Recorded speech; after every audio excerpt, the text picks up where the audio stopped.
अध्याय 1066 से 1070।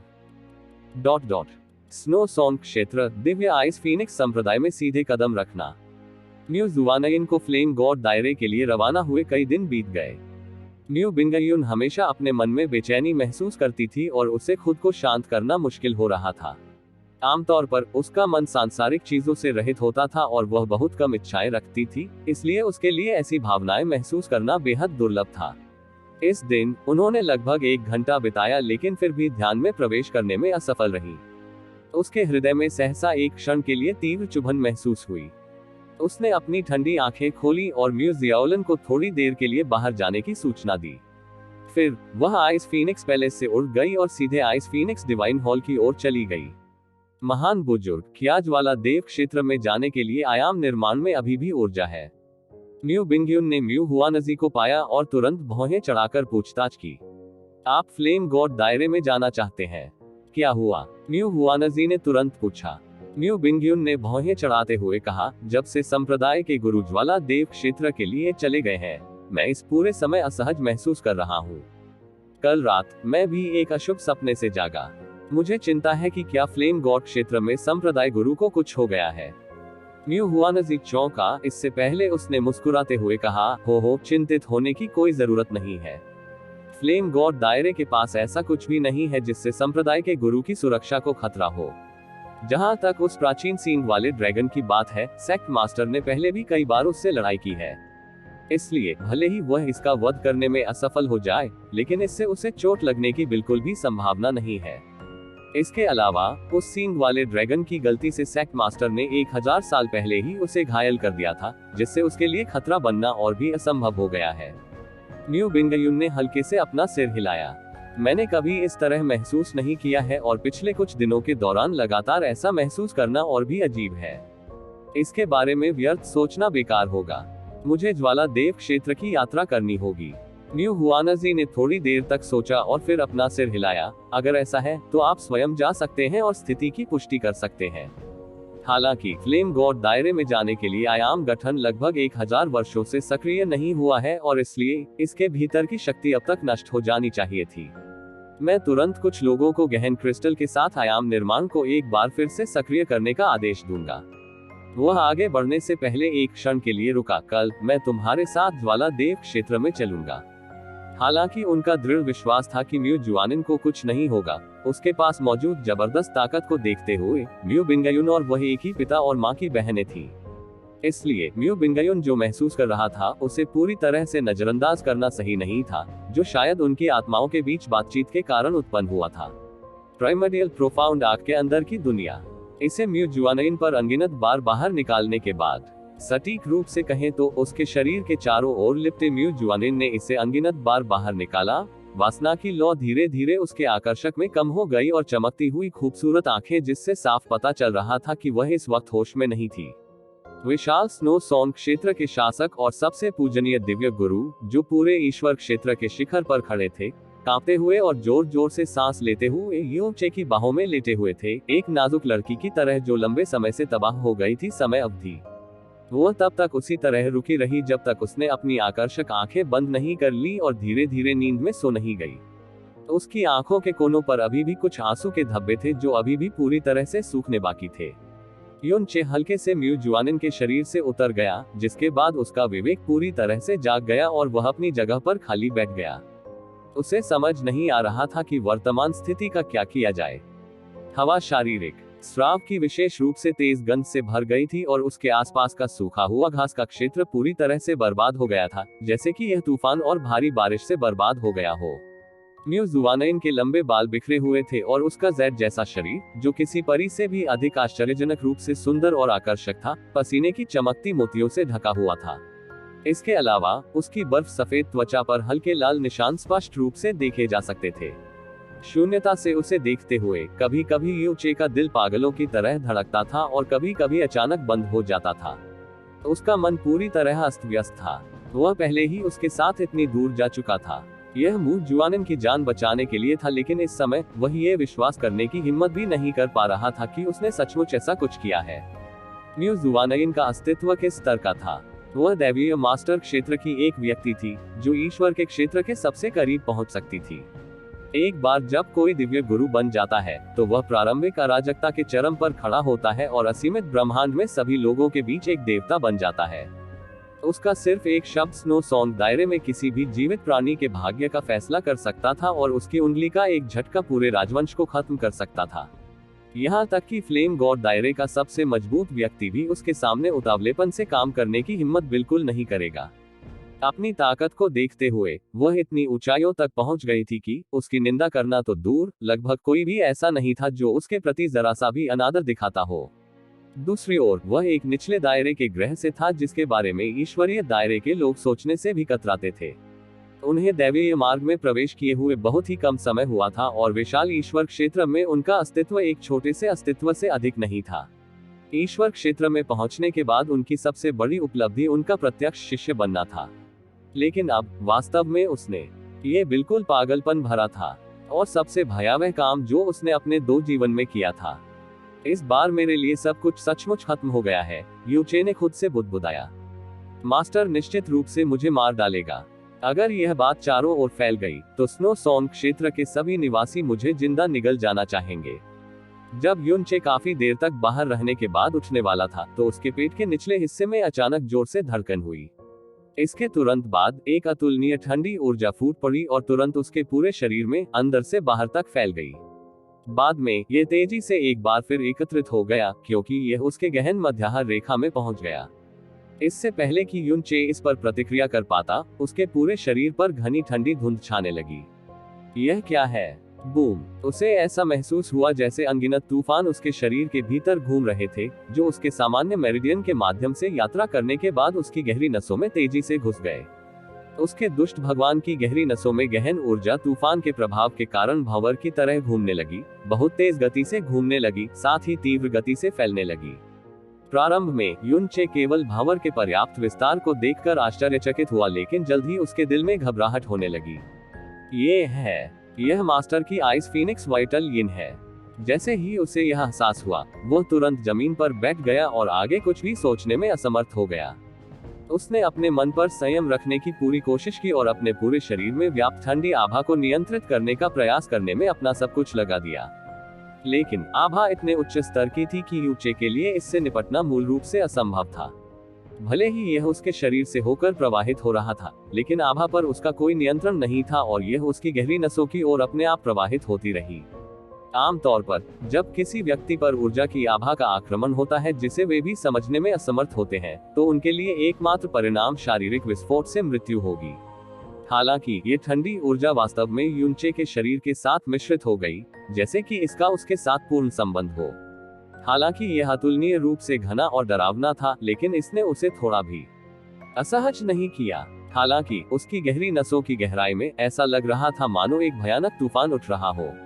जब तूफान की विक्षोभ एक गंभीर बिंदु तक बढ़ गई, तो उसकी गहरी नसों के केंद्र से एक धीमी तेज आवाज निकली, जो उसकी चेतना की गहराई तक पहुंच गई।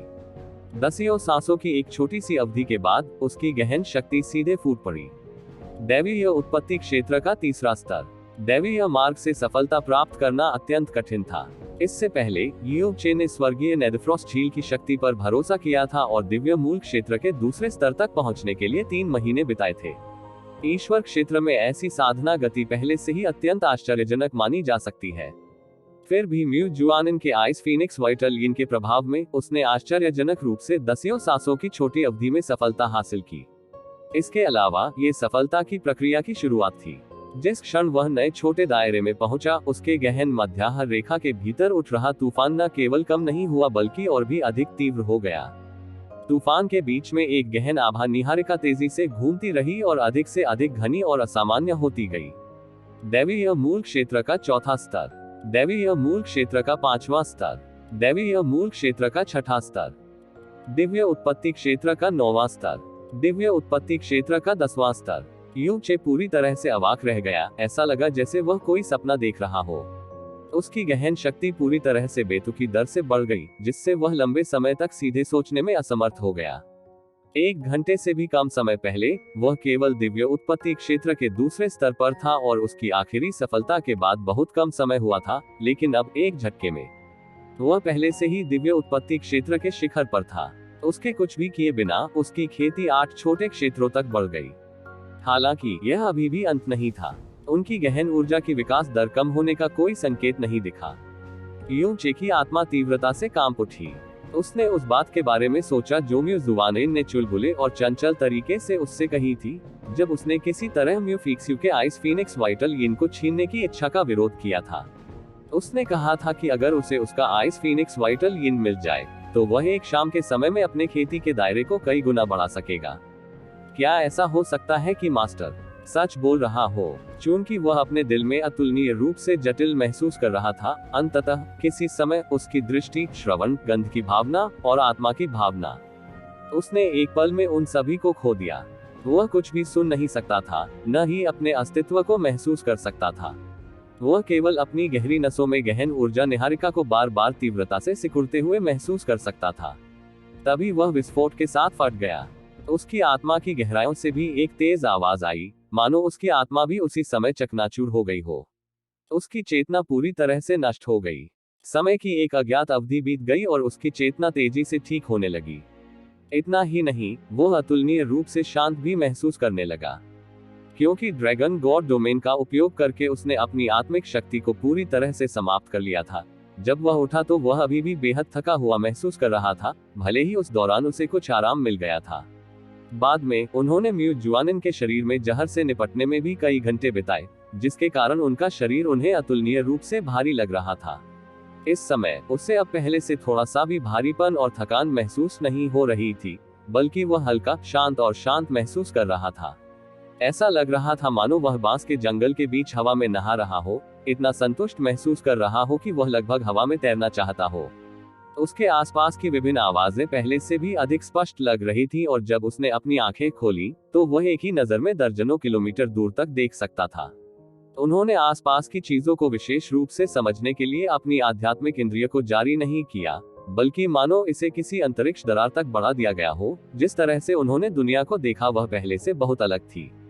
आत्मा में परिवर्तन आ गया था। यह दिव्य आत्मा क्षेत्र था। उसकी गहन रगों में गहन ऊर्जा निहारिका ने अपने पिछले विस्फोट के बाद पुनर्गठन पूरा कर लिया था। इसका आकार अभी भी निहारिका जैसा था, लेकिन अब इस पर अनगिनत स्पष्ट और रेशमी रेखाएं देखी जा सकती थी, जैसे कि कपास की बल्लेबाजी पर देखी जाती है।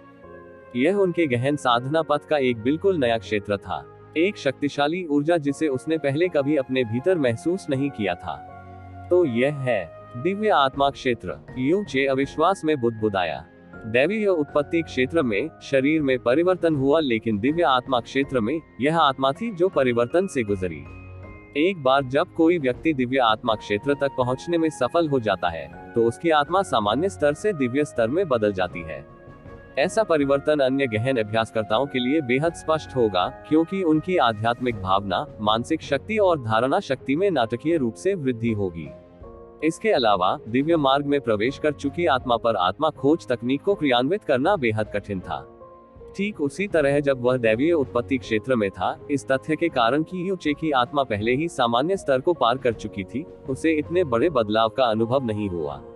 उसने केवल महसूस किया कि उसकी मानसिक शक्ति और भी अधिक मजबूत हो रही है और पूरी तरह से नए क्षेत्र में चढ़ने पर उसे परिवर्तन के करीब महसूस नहीं हुआ। काफी देर तक चकित अवस्था में रहने के बाद उन्हें आश्चर्य हुआ कि म्यू जुआनिन का महत्वपूर्ण यिन अभी भी उनके शरीर के अंदर गति कर रहा था, जिससे उनकी गहन ऊर्जा तेजी से बढ़ रही थी। सफलता अभी खत्म नहीं हुई। जबकि वह स्तब्ध और चौंका हुआ था, गहन ऊर्जा निहारिका, जो उसके दिव्य आत्मा क्षेत्र में कदम रखने के बाद ही बनी थी, और अधिक बढ़ती जा रही थी। हालांकि ये स्वाभाविक था कि जब वह दैवीय उत्पत्ति क्षेत्र में था, तब से इसे तोड़ना और भी अधिक कठिन होगा। गहन ऊर्जा पहले की तुलना में कई गुना धीमी गति से बढ़ी, लेकिन फिर भी ठहराव का कोई संकेत नहीं दिखा। ये लगातार थोड़ा थोड़ा बढ़ता गया और अंततः दायरे की सीमा तक पहुंच गया। NZZ दिव्य आत्मा क्षेत्र का दूसरा स्तर। उसके शरीर पर ठंडी आभा अभी भी मौजूद थी, लेकिन उसकी गहन ऊर्जा आखिरकार शांत हो गई थी। युन चे ने अपनी आंखें खोली और धीरे धीरे अपने पैरों पर खड़ा हो गया।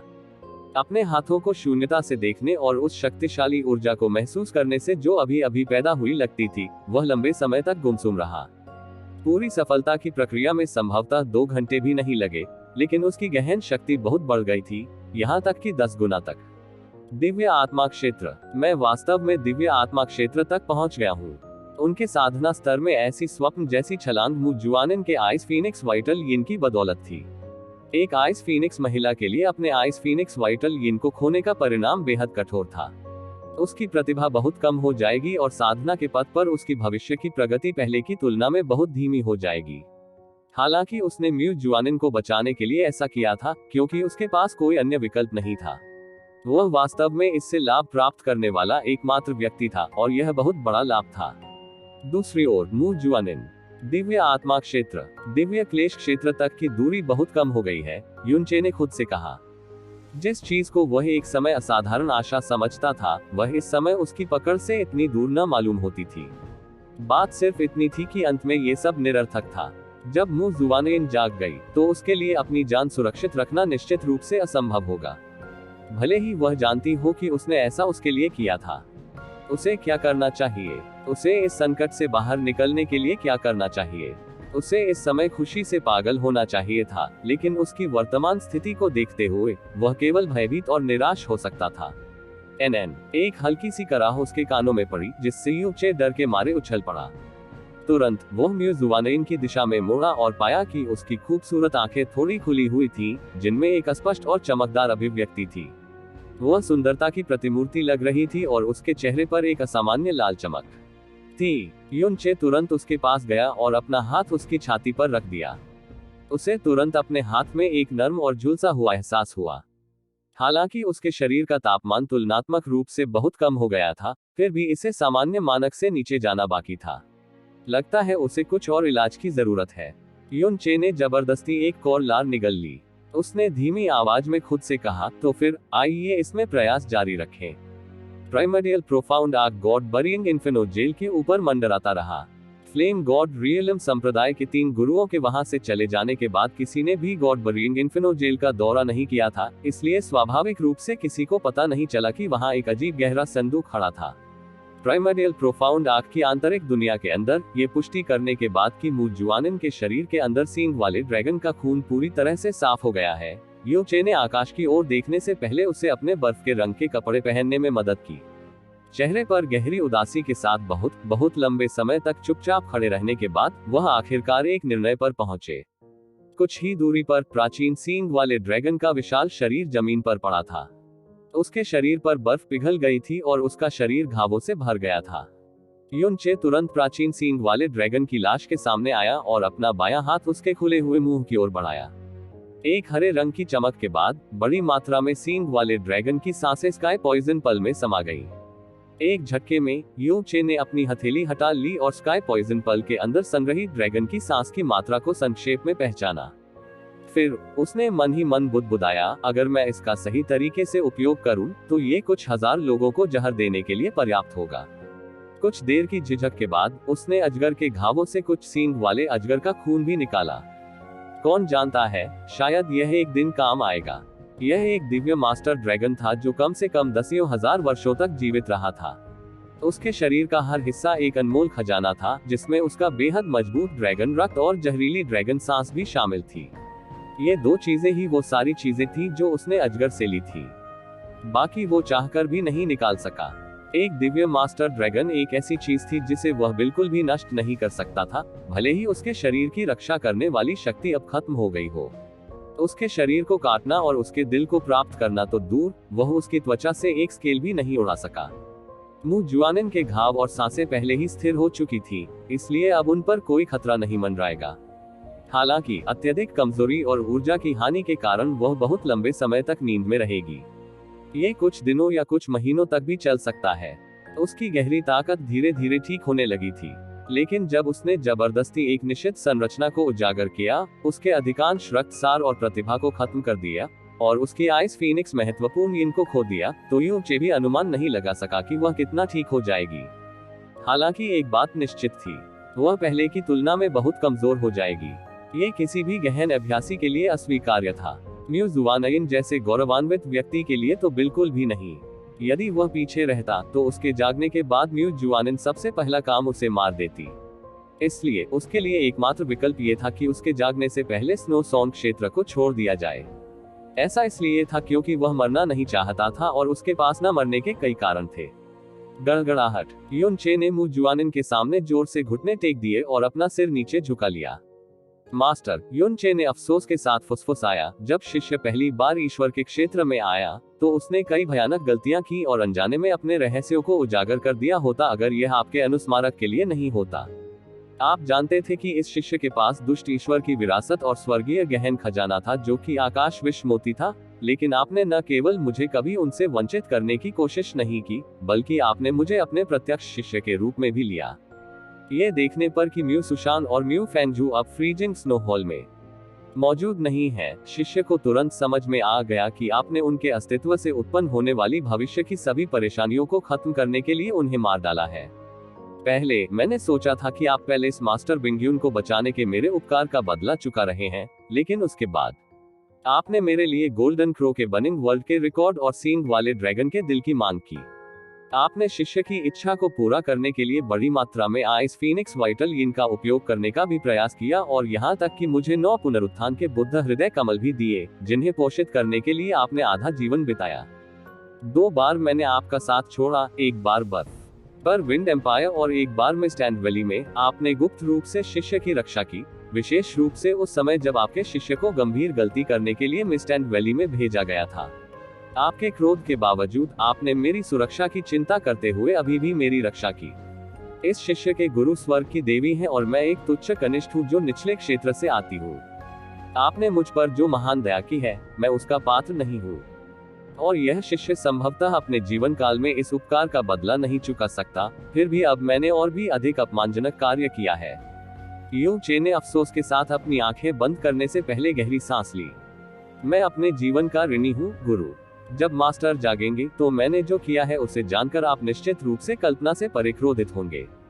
शिष्य अब आपका सामना नहीं कर सकता। ये स्वाभाविक ही है कि आप मुझे मृत्युदंड देना चाहेंगे।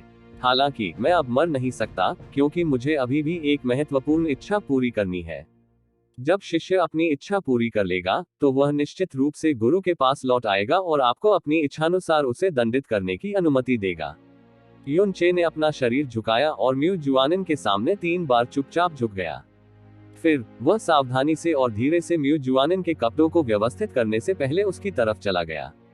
उसके माथे के सामने बिखरे बालों को अपनी उंगलियों से सहलाने के बाद उसने धीरे से उसे अपनी बाहों में उठाया और प्राइमर्डियल प्रोफाउंड आग की दुनिया से बाहर चला गया।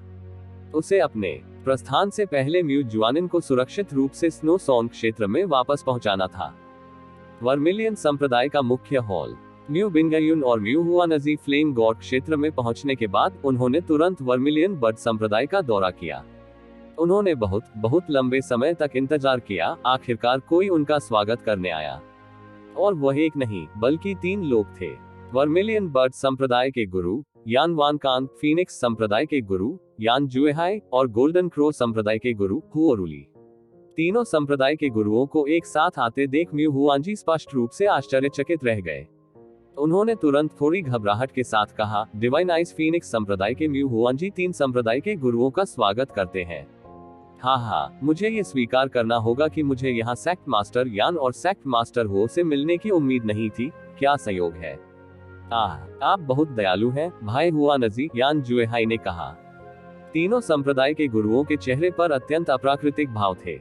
उन्होंने अभी तक स्नो सॉन्ग दायरे में ये सूचित करने के लिए संदेश नहीं भेजा था कि म्यू जुआनिन और यू चे इन्फिनो जेल में नष्ट हो गए हैं।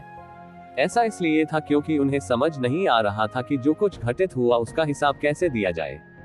गॉड बरीइंग इन्फिनो जेल से लौटने के बाद से यान वानकांग इस बात को लेकर खुद को परेशान कर रहा था, लेकिन वह आज तक भी इसका समाधान नहीं ढूंढ पाया था। फिर उसे अचानक सूचना मिली कि म्यू हुआनजी और म्यू बिंगयुन वर्मिलियन बर्ड संप्रदाय में आए थे। उसके कारण चाहे जो भी हो, म्यू जुआनिन की मौत की खबर अब छिपी नहीं थी, क्योंकि वे दोनों पहले से ही यहाँ थे। चिंतित होकर उसने उन दोनों से अकेले मिलने की हिम्मत नहीं की और जल्दी से यान जुएहाई और हुओरुली को भी बुला लिया। तीनों संप्रदाय के गुरुओं को उपस्थित और अविश्वसनीय शिष्टाचार के साथ उनका स्वागत करते हुए देखकर म्यू हुआनजी थोड़ा अभिभूत हो गई, लेकिन म्यू बिंगयुन को लगा कि उनकी असामान्य प्रतिक्रिया से उसका दिल बैठ गया है। वह आगे बढ़ी और उदासीनता से पूछा, क्या आप सभी को इस समय गॉड बरीइंग इन्फिनो जेल में नहीं होना चाहिए? मेरी बहन कहाँ है? वह कहाँ है? उसके सवाल ने तुरंत म्यू हुआनजी को एक झटके में एहसास दिला दिया। उसकी अभिव्यक्ति बदल गई। ये सींग वाले ड्रैगन का परमानंद काल था, इसलिए तीनों संप्रदाय के गुरुओं को गॉड बरीइंग इन्फिनो जेल के आसपास घूमना चाहिए। तथ्य यह है कि वे लौट आए थे, इसका मतलब था कि सींग वाले ड्रैगन का शिकार पहले ही खत्म हो जाना चाहिए था। लेकिन समस्या ये थी कि उन्होंने अभी भी म्यू जुआनिन से कुछ नहीं सुना था। म्यू जुआनिन से संबंधित मामला बहुत बड़ा था, इतना बड़ा कि तीनों संप्रदाय के गुरुओं में से कोई भी नहीं जानता था कि कैसे और कहां से शुरू करे। यान जुएहाई ने अपने चेहरे पर जबरदस्ती मुस्कुराहट ला दी और कहा, यह एक लंबी कहानी है। तथ्य यह है कि एक संप्रदाय गुरु गुनगुना रहा था, जिसने म्यू बिंगयुन के दिल में चिंता को तुरंत 100 गुना बढ़ा दिया। उसकी आवाज में ठंडापन पूरी तरह से खत्म हो गया था और पीछे रह गया केवल घृणित भय। मेरी बहन कहाँ है? बोलो, अभी बताओ। पैलेस मास्टर बिंगयुन, कृपया एक पल के लिए शांत हो जाएं। यान वानकांग ने हल्की आह भरी। ठीक है, बहुत हो गया, मैं ये कहूंगा। हुओ रूली अब इसे बर्दाश्त नहीं कर सका और वह आगे बढ़ा और बुरी खबर को स्पष्ट रूप से बताया। म्यू जुआनिन कल प्राचीन सींग वाले ड्रैगन के खिलाफ लड़ाई के दौरान नष्ट हो गया। क्या कहा आपने? मुंह हुआनजी हवा में पत्ते की तरह कांपने लगा। एक पल के लिए वह इतना स्तब्ध लग रहा था कि उसकी आत्मा खो गई थी। उद्धरण चिन्ह। म्यू बिंगयुन ने हुओ रूली को उदासीनता से देखा। काफी देर बाद वह बुदबुदाई, मैं संभव है। हाँ, ये असंभव है। असंभव। म्यू हुआनजी ने घबराहट में अपना सिर हिलाया। एकमात्र सींग वाला अजगर हमारे महान संप्रदाय गुरु को कैसे नुकसान पहुंचा सकता है? असंभव, ये बिल्कुल असंभव है। संप्रदाय मास्टर हुओ, अगर यह एक मजाक है तो यह नहीं है। मजाकिया? आपने सुना। मुझे पता है आप इस पर विश्वास नहीं कर सकते, लेकिन ये सच है। हुओ रूली ने भारी स्वर में कहा, निश्चित रूप से एकमात्र प्राचीन सींग वाला अजगर आपके संप्रदाय के गुरु को नुकसान नहीं पहुंचा सकता था, लेकिन कोई भी कल्पना नहीं कर सकता था कि गॉड बरीइंग इन्फिनो जेल में इस समय एक नहीं बल्कि 2 सींग वाले ड्रैगन थे। उस पर घात लगाकर हमला किया गया और 2 ड्रैगन ने उसे गंभीर झटका दिया और वह भागने में सक्षम नहीं थी क्योंकि दोनों ड्रैगन ने उसे नीचे रखने की पूरी कोशिश की। अंत में उद्धरण चिन्ह। मुंह बिंगयुन न तो हिले और न ही एक शब्द भी बोले।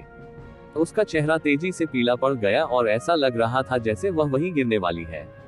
ये कैसे हो सकता है? असंभव। म्यू हुआनजी अपनी कुर्सी पर गिर पड़ा क्योंकि दुनिया उसके चारों ओर घूम रही थी। वह सूनी आंखों से बार बार समझ में न आने वाली बातें बड़बड़ाता था, मानो उस पर अचानक कोई भूत सवार हो गया हो। यदि म्यू जुआनिन वास्तव में चला गया था, तो ये डिवाइन आइस फीनिक्स संप्रदाय और पूरे स्नो सॉन्ग क्षेत्र के लिए एक बहुत बड़ी आपदा थी।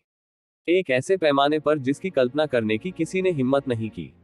मैं इस पर विश्वास करने से इनकार करता हूँ। मुंह बिंगयुन ने शांत होठों से धीमे और शांत स्वर में कहा, लेकिन उन शब्दों के पीछे का अंधेरा हर किसी के दिल और आत्मा पर भारी बोझ डाल देता है। हुओ रूली ने कहा, हम फ्लेम गॉड दायरे इस मामले में दोषी हैं। चिंता न करें, हम तुम्हें हमारी गलती की भरपाई करेंगे। मुआवजा। मुंह बिंगयुन ने नीरसता से फुसफुसाते हुए कहा, क्या आप मुझे मेरी बहन वापस कर सकते हैं? हुओ रूली को तुरंत चुप करा दिया गया। यान वानकांग और यान जुएहाई इस बात को लेकर और भी अधिक अनभिज्ञ लग रहे थे कि उन्हें किस तरह की प्रतिक्रिया देनी चाहिए। म्यू बिंगयुन ने उन पर चिल्लाया नहीं, उग्रता नहीं की या पीड़ित रूप में नहीं दिखे, लेकिन उस पल के दौरान फैली ठंडी उदासी ने उनके दिलों में गहराई से वार किया। वे म्यू बिंगयुन के दिल और आत्मा को लगभग टूटते हुए सुन सकते थे।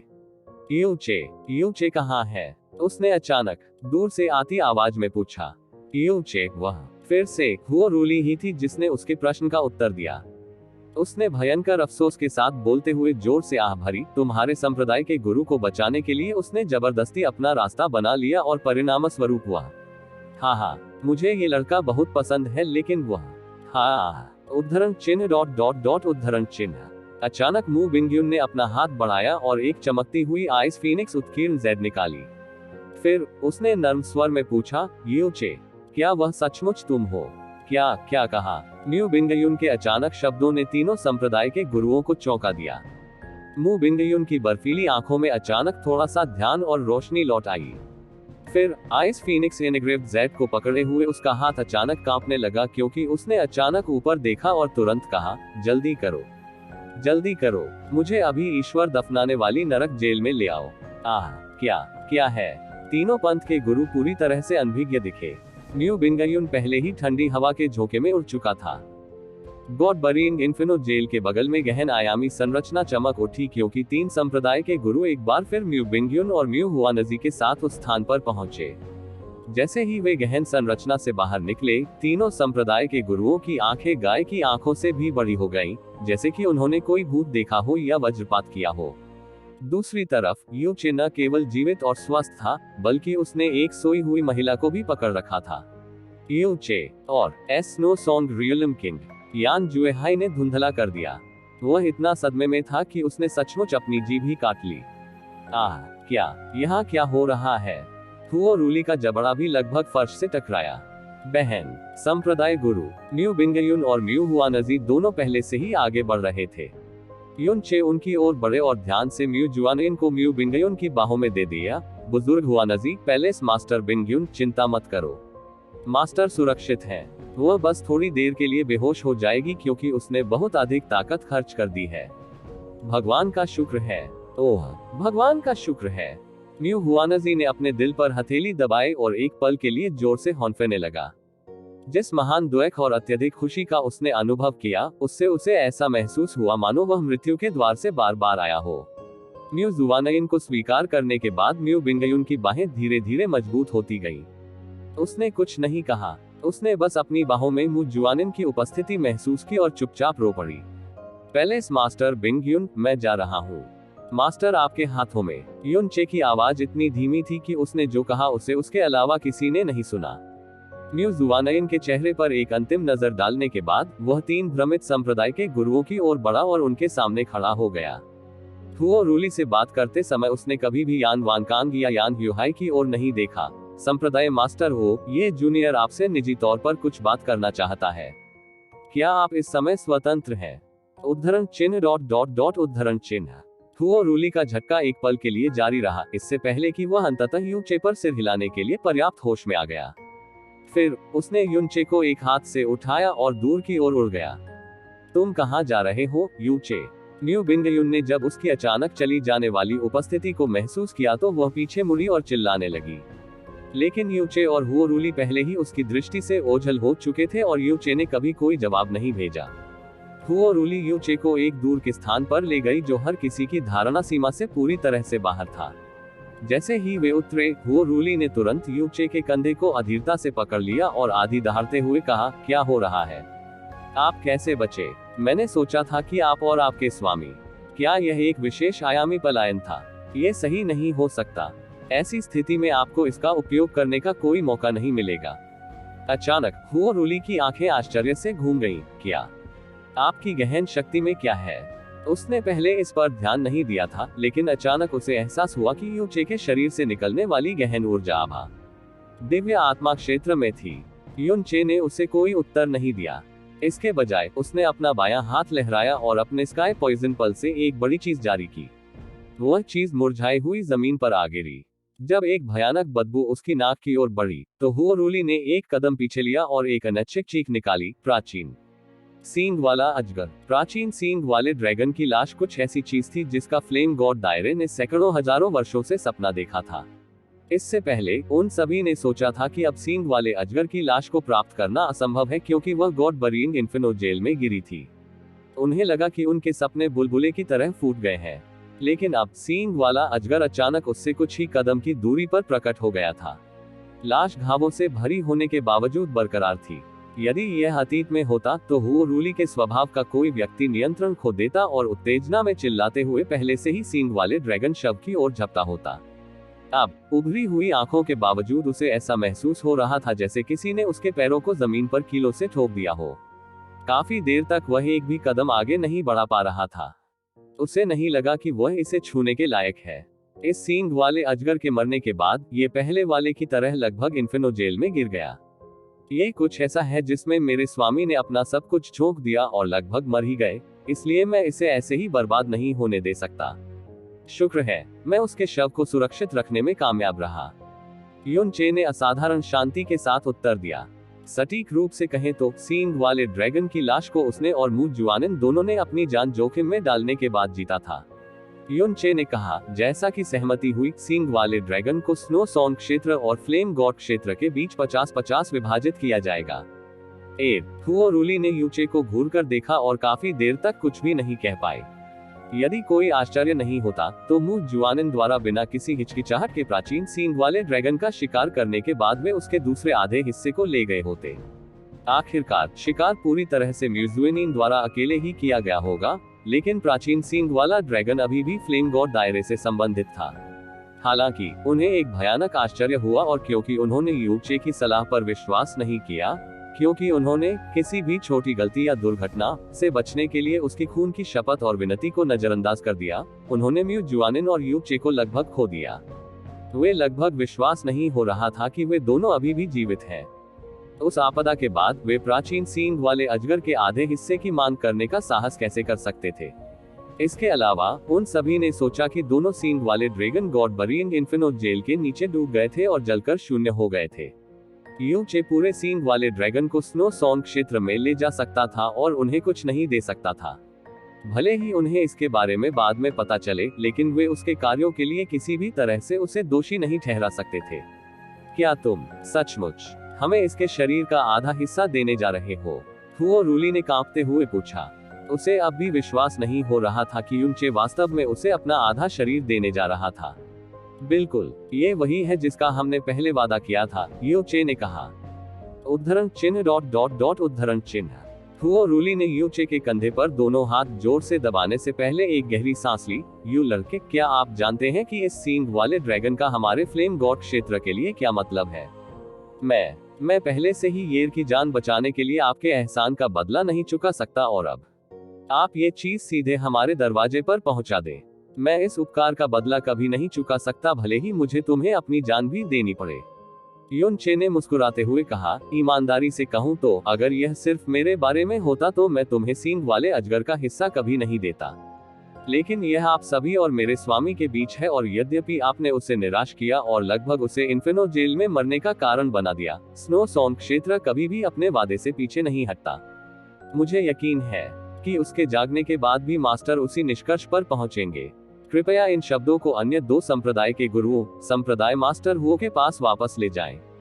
उद्धरण चिन्ह ... उद्धरण चिन्ह। हुओ रूली ने दृढ़ता से सिर हिलाया। ठीक है, मैं अस्थायी रूप से सींग वाले ड्रैगन के शरीर को आपकी देखभाल में छोड़ दूंगा, सेक्ट मास्टर हुओ। कृपया शरीर का आधा हिस्सा स्नो सॉन्ग दायरे में वापस कर दें, जब आप दूसरा आधा हिस्सा ले लें, युन चे ने आगे कहा। बाद में आश्चर्यचकित होकर हुओ रूली ने असमंजस में पूछा, आप यह मुझे दे रहे हैं? क्या आपको इसे स्नो सॉन्ग दायरे में वापस नहीं ले जाना चाहिए और पहले अपना आधा हिस्सा नहीं लेना चाहिए? युन चे की आंखें जटिल हो गईं, लेकिन उसने हुओ रूली के सवाल का जवाब नहीं दिया। इसके बजाय उन्होंने कहा, संप्रदाय मास्टर हुओ, 3 कारण हैं जिनके कारण मैं आपसे व्यक्तिगत रूप से मिलने आया हूँ। यदि आप कर सकते हैं, कृपया बोलें। हुओ रूली ने यूचे को बिना किसी हिचकिचाहट के बोलने के लिए इशारा किया। आप मुझसे जो भी पूछेंगे मैं उस पर गुस्सा भी नहीं करूंगी। हुओ रूली एक ऐसा व्यक्ति था जिसे एहसान लेना बिल्कुल पसंद नहीं था। 10,000 से अधिक वर्षों तक जीवित रहने के बाद यूचे ने हुओये के जीवन को बचाया, और जिस प्राचीन सींग वाले अजगर का उसने सपना देखा था उसे बचा लिया। ये उसके जीवन के 2 सबसे बड़े उपकार थे। इसलिए वह इस बात से अधिक खुश नहीं हो सकता था कि यूचे को किसी चीज के लिए उसकी जरूरत थी। ऐसा कहा जा रहा है, उसने देखा कि यूचे स्पष्ट रूप से किसी बात को लेकर बहुत परेशान था। युन चे ने अपनी नजर सींग वाले अजगर की लाश की ओर घुमाई। उस समय मास्टर ने अचानक पूरे सींग वाले अजगर का दिल मेरे लिए मांगा था। इस कनिष्ठ की खेती खराब है, इसलिए वह सींग वाले ड्रैगन के शरीर को काटने में असमर्थ है। यदि आप चाहें तो कृपया मेरे लिए सींग वाले अजगर का दिल निकाल ले। यह आसान है। हुओ रूली बिना एक शब्द भी पूछे सींग वाले अजगर की लाश की ओर कूद पड़ी। बाद में तेज रोशनी की एक चमक से ड्रैगन का पेट कट गया। आमतौर पर प्राचीन सींग वाला ड्रैगन इतना शक्तिशाली होता था कि हुओ रूली शायद ही उसे खरोंच पाता, भले ही वह उस पर पूरी ताकत से हमला करता। लेकिन उसके मरने और अपनी ड्रैगन शक्तियों को खोने के बाद हुओ रूली के लिए उसके शरीर को टुकड़े टुकड़े करना बहुत आसान हो गया। अत्यधिक गहन ऊर्जा के साथ ड्रैगन के खून को सील करते हुए हुओ रूली ने अपनी आत्मा की धारणा के साथ चारों ओर स्कैन करने के बाद तुरंत ड्रैगन के दिल को देखा। उन्होंने आसानी से ड्रैगन का दिल निकाल लिया, इससे पहले कि उन्होंने उसके उभरे हुए पेट को भी गहरी ऊर्जा से सील कर दिया। सींग वाला अजगर भले ही बहुत बड़ा था, लेकिन उसका दिल असामान्य रूप से नाजुक था। ये 3 मीटर भी चौड़ा नहीं था। पकड़ना और ड्रैगन के खून से सावधान रहें। हुओरुली ने सींग वाले ड्रैगन के दिल को धीरे से यूचे की ओर धकेल दिया। युनचे तुरंत आगे बढ़ा और सींग वाले अजगर का दिल पकड़ लिया। फिर उसने इसे स्काई पॉइजन पल में डाल दिया। अब उसे आइसकिलिन का सींग और प्राचीन ड्रैगन का दिल मिल गया था। अब जो कुछ बचा था वह था वुड स्पिरिट और डिवाइन 9 स्टार बुद्ध जेड और इमोर्टल एम्परर ग्रास।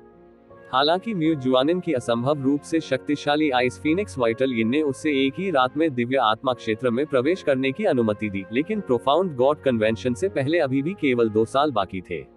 दिव्य आत्मा क्षेत्र की आरोहण प्रगति निश्चित रूप से दिव्य मूल क्षेत्र की तुलना में धीमी और अधिक कठिन होने वाली थी। दिव्य उत्पत्ति क्षेत्र में रहते हुए उसे प्रगति करने में कितना समय लगा, ये देखते हुए केवल 2 वर्षों में दिव्य क्लेश क्षेत्र तक पहुंचना मूल रूप से असंभव था, भले ही उसे स्नो सॉन्ग क्षेत्र और आध्यात्मिक ऊर्जा में सबसे बड़े संसाधनों का उपयोग करके खेती करनी पड़े। स्वर्गीय नेदरफ्रॉस्ट झील का ये लक्ष्य अब और भी असंभव हो जाएगा, क्योंकि वह अकेले और बिना किसी पर निर्भर हुए दुनिया में जा रहा है। इसलिए उनके पास जो एक उम्मीद बची थी वह यूनिवर्स पेंटा जेड पैलेट थी। प्रोफाउंड गॉड कन्वेंशन होने से पहले वह शेष 3 सामग्रियों की खोज के लिए केवल खुद पर भरोसा कर सकता था। अब दूसरा मामला, यू चे ने कहा, संप्रदाय मास्टर हुओ, मैंने सुना है कि आप पिछले 1000 वर्षों में वुड स्पिरिट ऑर्ब खरीदने के लिए कई बार डाकिया क्षेत्र नामक एक सितारा क्षेत्र में गए थे, क्या मैं सही हूँ? हुओरुली की भौहें अचानक उछल गईं, लेकिन उसके तुरंत बाद शांत हो गई। कौन वही है जिसने तुम्हें इस बारे में बताया था, है ना? हाँ, इसके बारे में मेरे लिए ये कहना कठिन है, क्योंकि प्रत्येक वुड स्पिरिट ऑर्ब के निर्माण में क्रूरतापूर्वक हत्या की गई वुड स्पिरिट शामिल होती है, आप जानते हैं। यह मेरे जीवन में अब तक का सबसे घटिया काम है। मैं समझ सकता हूँ कि आपने ऐसा क्यों किया, आखिरकार आपके पास बचाने के लिए एक बेटा था। युनचे ने गंभीरता से कहा, संप्रदाय मास्टर हुओ, क्या डाकिया क्षेत्र की ओर जाने वाला आयामी गहरा गठन अभी भी सक्रिय है? संप्रदाय मास्टर हुओ, मुझे डाकिया क्षेत्र में जाने की जरूरत है। कुछ देर बाद उन्होंने ईमानदारी से अपना उद्देश्य बताया, मैं एक वुड स्पिरिट और ढूंढना चाहता हूँ। एमेन। हुओरुली आश्चर्यचकित लग रहा था, लेकिन अंततः वह गोल्डन क्रो संप्रदाय का गुरु था। उसे तत्काल समझ में आ गया और उसने जोर से आश्चर्य करते हुए कहा, तो आप उस स्थान के भूमिगत काले बाजार में एक वुड स्पिरिट और ढूंढना चाहते हैं? क्या यह आपके मालिक के घावों का इलाज करने के लिए है? ओह, ऐसा भी नहीं होना चाहिए। यूचे, क्या आप मुझे और मेरे मुंह को देखेंगे? हुओरुली ने एक बार हल्के से अपने मुंह पर हाथ मारा और सभी सवालों को रोक दिया। उन्होंने सीधे कहा, चिंता मत करो, न केवल गहरा गठन अभी भी आसपास है, इसमें टेलीपोर्टेशन को पूरा करने के लिए पर्याप्त ऊर्जा होनी चाहिए। अच्छी बात है। युनचे ने गुप्त रूप से राहत की सांस ली। उस मामले में कृपया मुझे उस भूमिगत व्यापारी संघ की ध्वनि संचरण छाप दे। मैं हुओरुली के चेहरे पर परेशानी के भाव थे। फिर उन्होंने कहा, ऐसा नहीं है कि मैं आपको छाप नहीं देना चाहता, लेकिन वे भूमिगत व्यापारी संघ निश्चित अंतराल पर केवल उन ग्राहकों से मिलते हैं जिन पर वे पूरी तरह भरोसा कर सकते हैं। जहां तक ध्वनि संचरण की बात है, बाहरी लोगों के लिए उन्हें संदेश भेजना असंभव है, भले ही उन्होंने उनकी ध्वनि संचरण छाप प्राप्त कर ली हो। वुड स्पिरिट जाति को न मारने का आदेश स्वयं अनंत स्वर्ग देव क्षेत्र द्वारा दिया गया था। अगर उन्हें पता चला कि कोई वुड स्पिरिट रेस का शिकार कर रहा है, तो परिणाम गंभीर हो सकते हैं। यही कारण है कि वुड स्पिरिट ऑर्ब्स बेचने वाले सभी भूमिगत व्यापारी संघों ने बहुत सावधानी से काम किया। यह उल्लेख करने की आवश्यकता नहीं है कि ऐसी चीजें भी थीं जो वुड स्पिरिट ऑर्ब्स से भी अधिक वर्जित थीं। तो उनके स्थान के बारे में क्या? यू चे ने भौहें चढ़ा दी। कोई भी भूमिगत व्यापारी संघ कभी भी एक स्थान पर नहीं रहता। अचानक हुओरुली ने बीच में ही अपने सिर पर थप्पड़ मारा और कहा, ओह, इतना ही। जब उसने ये कहना समाप्त कर लिया, तो उसने एक ही समय में एक काला, गोल जेड और एक लाल रंग का टोकन निकालने से पहले अपने पोर्टेबल स्थान के अंदर बहुत देर तक देखा। पिछले कुछ वर्षों से मैंने डाकिया क्षेत्र की अपनी यात्राओं के दौरान कम से कम 1 दर्जन या उससे अधिक वुड स्पिरिट ऑर्ब्स खरीदे हैं। चूंकि इन दिनों लकड़ी की आत्माएं कम होती जा रही थी और लकड़ी की आत्माओं का शिकार करने का कार्य प्रकृति के विरुद्ध कार्य माना जाता है, इसमें शामिल उच्च जोखिमों के कारण वुड स्पिरिट ऑर्ब्स की कीमत अधिक से अधिक बढ़ रही थी। चूंकि मैंने 1 दर्जन या इतनी ही लकड़ी की स्पिरिट खरीदने के लिए बड़ी कीमत खर्च की, इसलिए मैंने एक विशेष भूमिगत व्यापारी संघ का इतना विश्वास अर्जित कर लिया कि मुझे ये काली जेड दी जा सकी।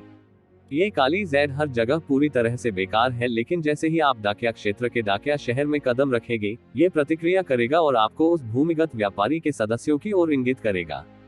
हालांकि प्रत्येक काली जैड एक विशिष्ट गुरु की होती है, इसलिए यदि आप उस व्यक्ति को वहां पाते भी हैं तो वे आपको कभी भी अपने स्थान पर नहीं लाएंगे।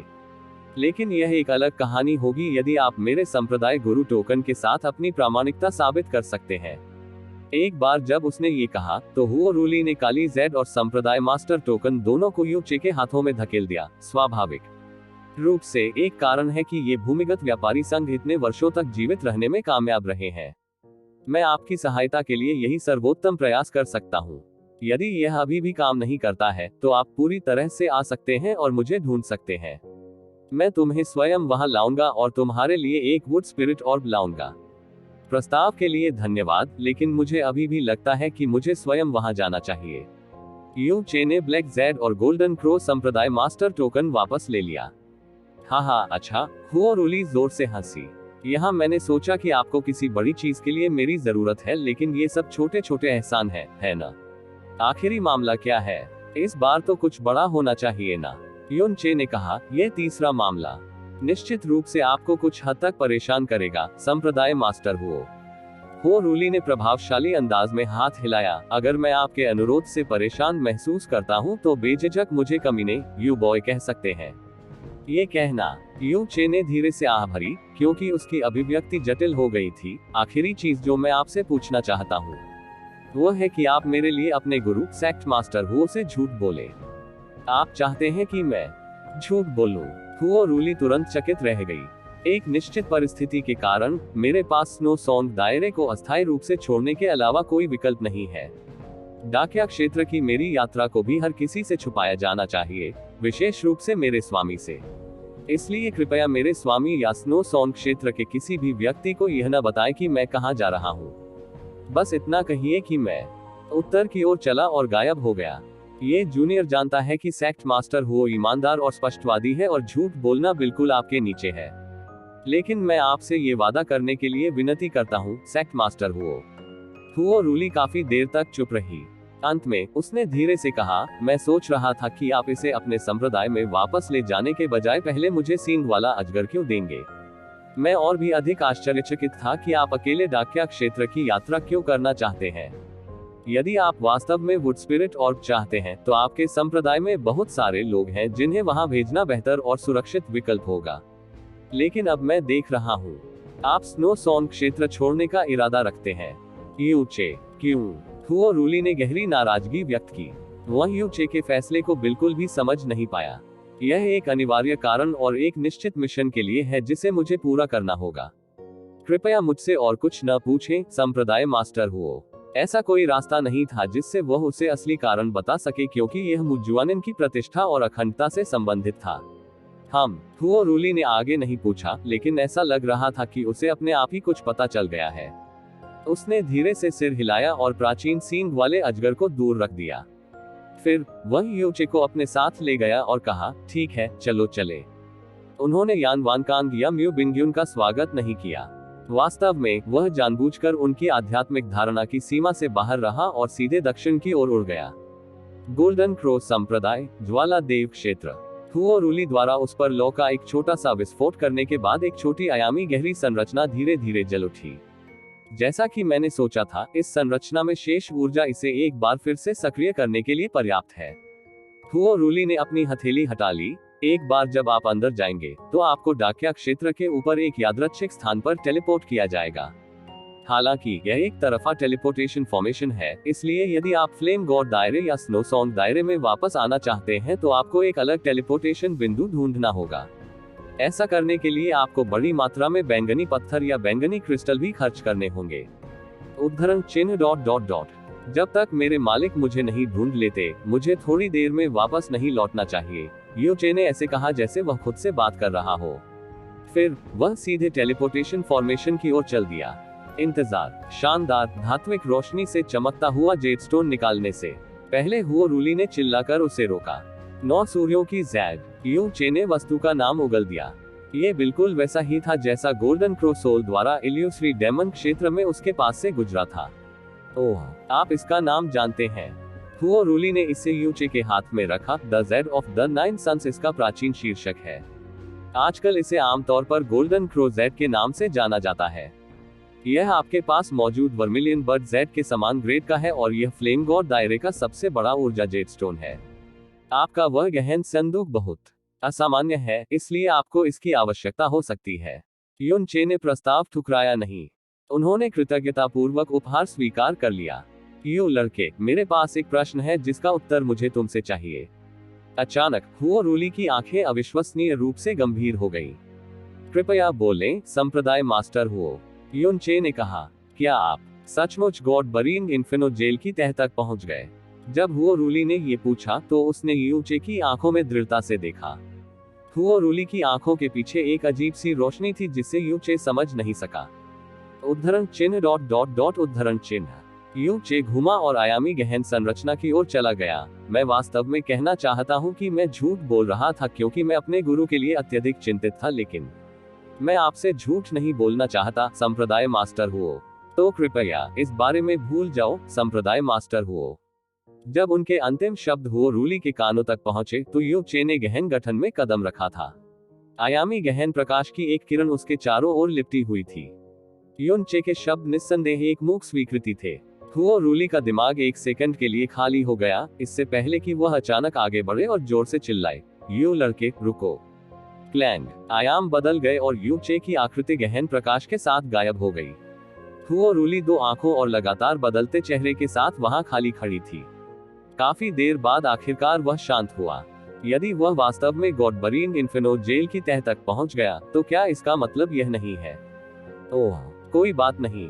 अगर उसने ऐसा देखा तो यह वास्तव में उसके लिए मुसीबत होगी। लेकिन अगर एक दिन वह फ्लेम गॉड दायरे में वापस आता है तो वह केवल लगभग 20 वर्ष का है, लेकिन उसके पास एक मौलिक प्रतिभा है जो पोन से कहीं अधिक है। चिकित्सा कौशल इतना अच्छा है कि वह येर का केवल 3 दिनों में इलाज कर सकता है और केवल आधे साल में दैवीय आत्मा क्षेत्र तक पहुंचने के लिए पर्याप्त क्षमता। उन्होंने म्यू जुआनिन को प्राचीन सींग वाले ड्रैगन से भी बचाया, जिसके करीब भी मैं नहीं पहुंच सका। ये बच्चा, हुओ रूली ने प्रशंसा में गहरी सांस ली, उसका भविष्य वास्तव में अकल्पनीय है। युन चे द्वारा फ्लेम गॉड क्षेत्र और स्नो सॉन्ग क्षेत्र को छोड़ने के बाद वह उससे बहुत जुड़ गया। वह एक सितारा क्षेत्र की ओर बढ़ गया जिसके बारे में उसे कुछ भी नहीं पता था, जिसे डाकिया क्षेत्र कहा जाता है। निचले क्षेत्र का नागरिक होने के बावजूद, जो 1 वर्ष से भी कम समय में ईश्वर क्षेत्र में आ गया था, वह उस तरह का अवसर और सुरक्षा प्राप्त करने में कामयाब रहा, जिसके बारे में ईश्वर क्षेत्र के गहन चिकित्सकों ने भी सपने में भी नहीं सोचा था। स्नो सॉन्ग क्षेत्र में उन्होंने उच्चतम गुणवत्ता वाले संसाधनों का आनंद लिया और दुनिया के सबसे मजबूत संरक्षक द्वारा उनकी देखभाल की गई। उसे केवल खेती पर ध्यान केंद्रित करने की जरूरत थी और किसी भी चीज से डरने या सावधान रहने की जरूरत नहीं थी। लेकिन जब उसने एक भयानक गलती की तो उसके पास बर्फ और बर्फ से बने इस बंदरगाह को छोड़ने के अलावा कोई विकल्प नहीं था। वह, जिसने स्नो सॉन्ग दायरे को छोड़ दिया था, विशाल समुद्र और ईश्वर क्षेत्र के भविष्य की ओर तैरते एक अकेले बत्तख की तरह था। वह अपने सामने आने वाली अज्ञात की चौंकाने वाली लहरों का सामना केवल अकेले ही कर सकता था। निचले तारा क्षेत्र विशाल गॉड क्षेत्र के 40,000 सितारा क्षेत्रों में से 30,000 से बने हैं, जो पूरे क्षेत्र के 70% से कहीं अधिक है। भले ही समग्र शक्ति, विरासत, संसाधनों और पृष्ठभूमि के मामले में उनकी तुलना मध्य और ऊपरी सितारा क्षेत्रों से नहीं की जा सकती थी, लेकिन केवल मात्रा के आधार पर वे ईश्वर क्षेत्र का मुख्य हिस्सा थे। कई निचले सितारा लोकों के बीच डाकिया क्षेत्र एक अत्यंत विशेष अस्तित्व था, विशेष रूप से पूर्वी दिव्य क्षेत्र में। हालांकि इसकी ताकत ऊपरी स्तरों पर नहीं थी, लेकिन इसकी प्रतिष्ठा उनमें से किसी से भी कमतर नहीं थी। पूर्वी दिव्य क्षेत्र के सभी निचले सितारा क्षेत्रों में से इसके पास सबसे अधिक व्यापारी संघ थे। यदि गहन अभ्यासकर्ताओं के पास किसी अजीब वस्तु या खजाने की कमी होती है तो वे कभी भी खाली हाथ नहीं लौटेंगे यदि वे डाकिया क्षेत्र की यात्रा पर जाते हैं। एकमात्र शर्त यह है कि वे पर्याप्त बैंगनी पत्थर या क्रिस्टल अपने साथ लाएं। डाकिया शहर डाकिया क्षेत्र के केंद्र में स्थित था। पूरा शहर क्षेत्र 500 किलोमीटर चौड़ा था, जिसमें देव क्षेत्र के कई प्रसिद्ध व्यापारी संघ एकत्र हुए थे, और जहां तक मध्यम और छोटे आकार के व्यापारी संघों की बात है तो वे असंख्य थे। शहर के भीतर कई क्षेत्रीय सेनाएं नहीं थी और इसमें क्षेत्र के राजा की सेनाएं भी शामिल नहीं थी। फिर भी यह डाकिया का नाम लेने में सक्षम था, जो इसके स्टार क्षेत्र का बिल्कुल वही नाम था। केवल इसी से ये स्पष्ट था कि डाकिया शहर को डाकिया क्षेत्र में किस प्रकार की स्थिति प्राप्त थी। यू चे डाकिया शहर के आसमान के ऊपर दिखाई दिया और बहुत लंबे समय तक इस अपरिचित सितारा क्षेत्र के मुख्य शहर को देखता रहा। ईश्वर क्षेत्र के बारे में उनकी समझ केवल स्नो सॉन्ग क्षेत्र तक ही सीमित थी। चूंकि स्नो सॉन्ग क्षेत्र साल भर लगातार बर्फ से ढका रहता था, इसलिए इसकी आबादी कम थी। यह अपने आप में एक अनोखा क्षेत्र था। हालांकि उसके नीचे का डाकिया क्षेत्र गतिविधि से भरा हुआ था। इसकी असाधारण सजीवता के कारण युनचे को वहां पहुंचने पर कुछ सेकंड के लिए गलतफहमी हो गई। उसने सोचा कि वह निचले क्षेत्र के समृद्ध शहरों में लौट आया है। डाकिया क्षेत्र, यू चे ने धीरे से बुदबुदाया। स्नो सॉन्ग दायरे के एक के बाद एक दृश्य उसके दिमाग में कौंधते रहे, जिससे उसे असीमित दुख हुआ। उसने अपना आइस फीनिक्स एनग्रेव्ड जेड वापस ले लिया और इस पूरी तरह से अपरिचित भूमि पर धीरे धीरे उतरने से पहले सादे सफेद कपड़ों का एक सेट पहन लिया, जिसका वह हिस्सा नहीं था। नीले ध्रुव तारे में वह शासक था। स्नो सॉन्ग दायरे में उसे इसके महान दायरे के राजा का समर्थन प्राप्त था और वह उसका प्रत्यक्ष शिष्य था। यहाँ तक कि जब उसने पहली बार स्नो सॉन्ग दायरे में प्रवेश किया था, तब भी उसे म्यू बिंगयुन का समर्थन प्राप्त था।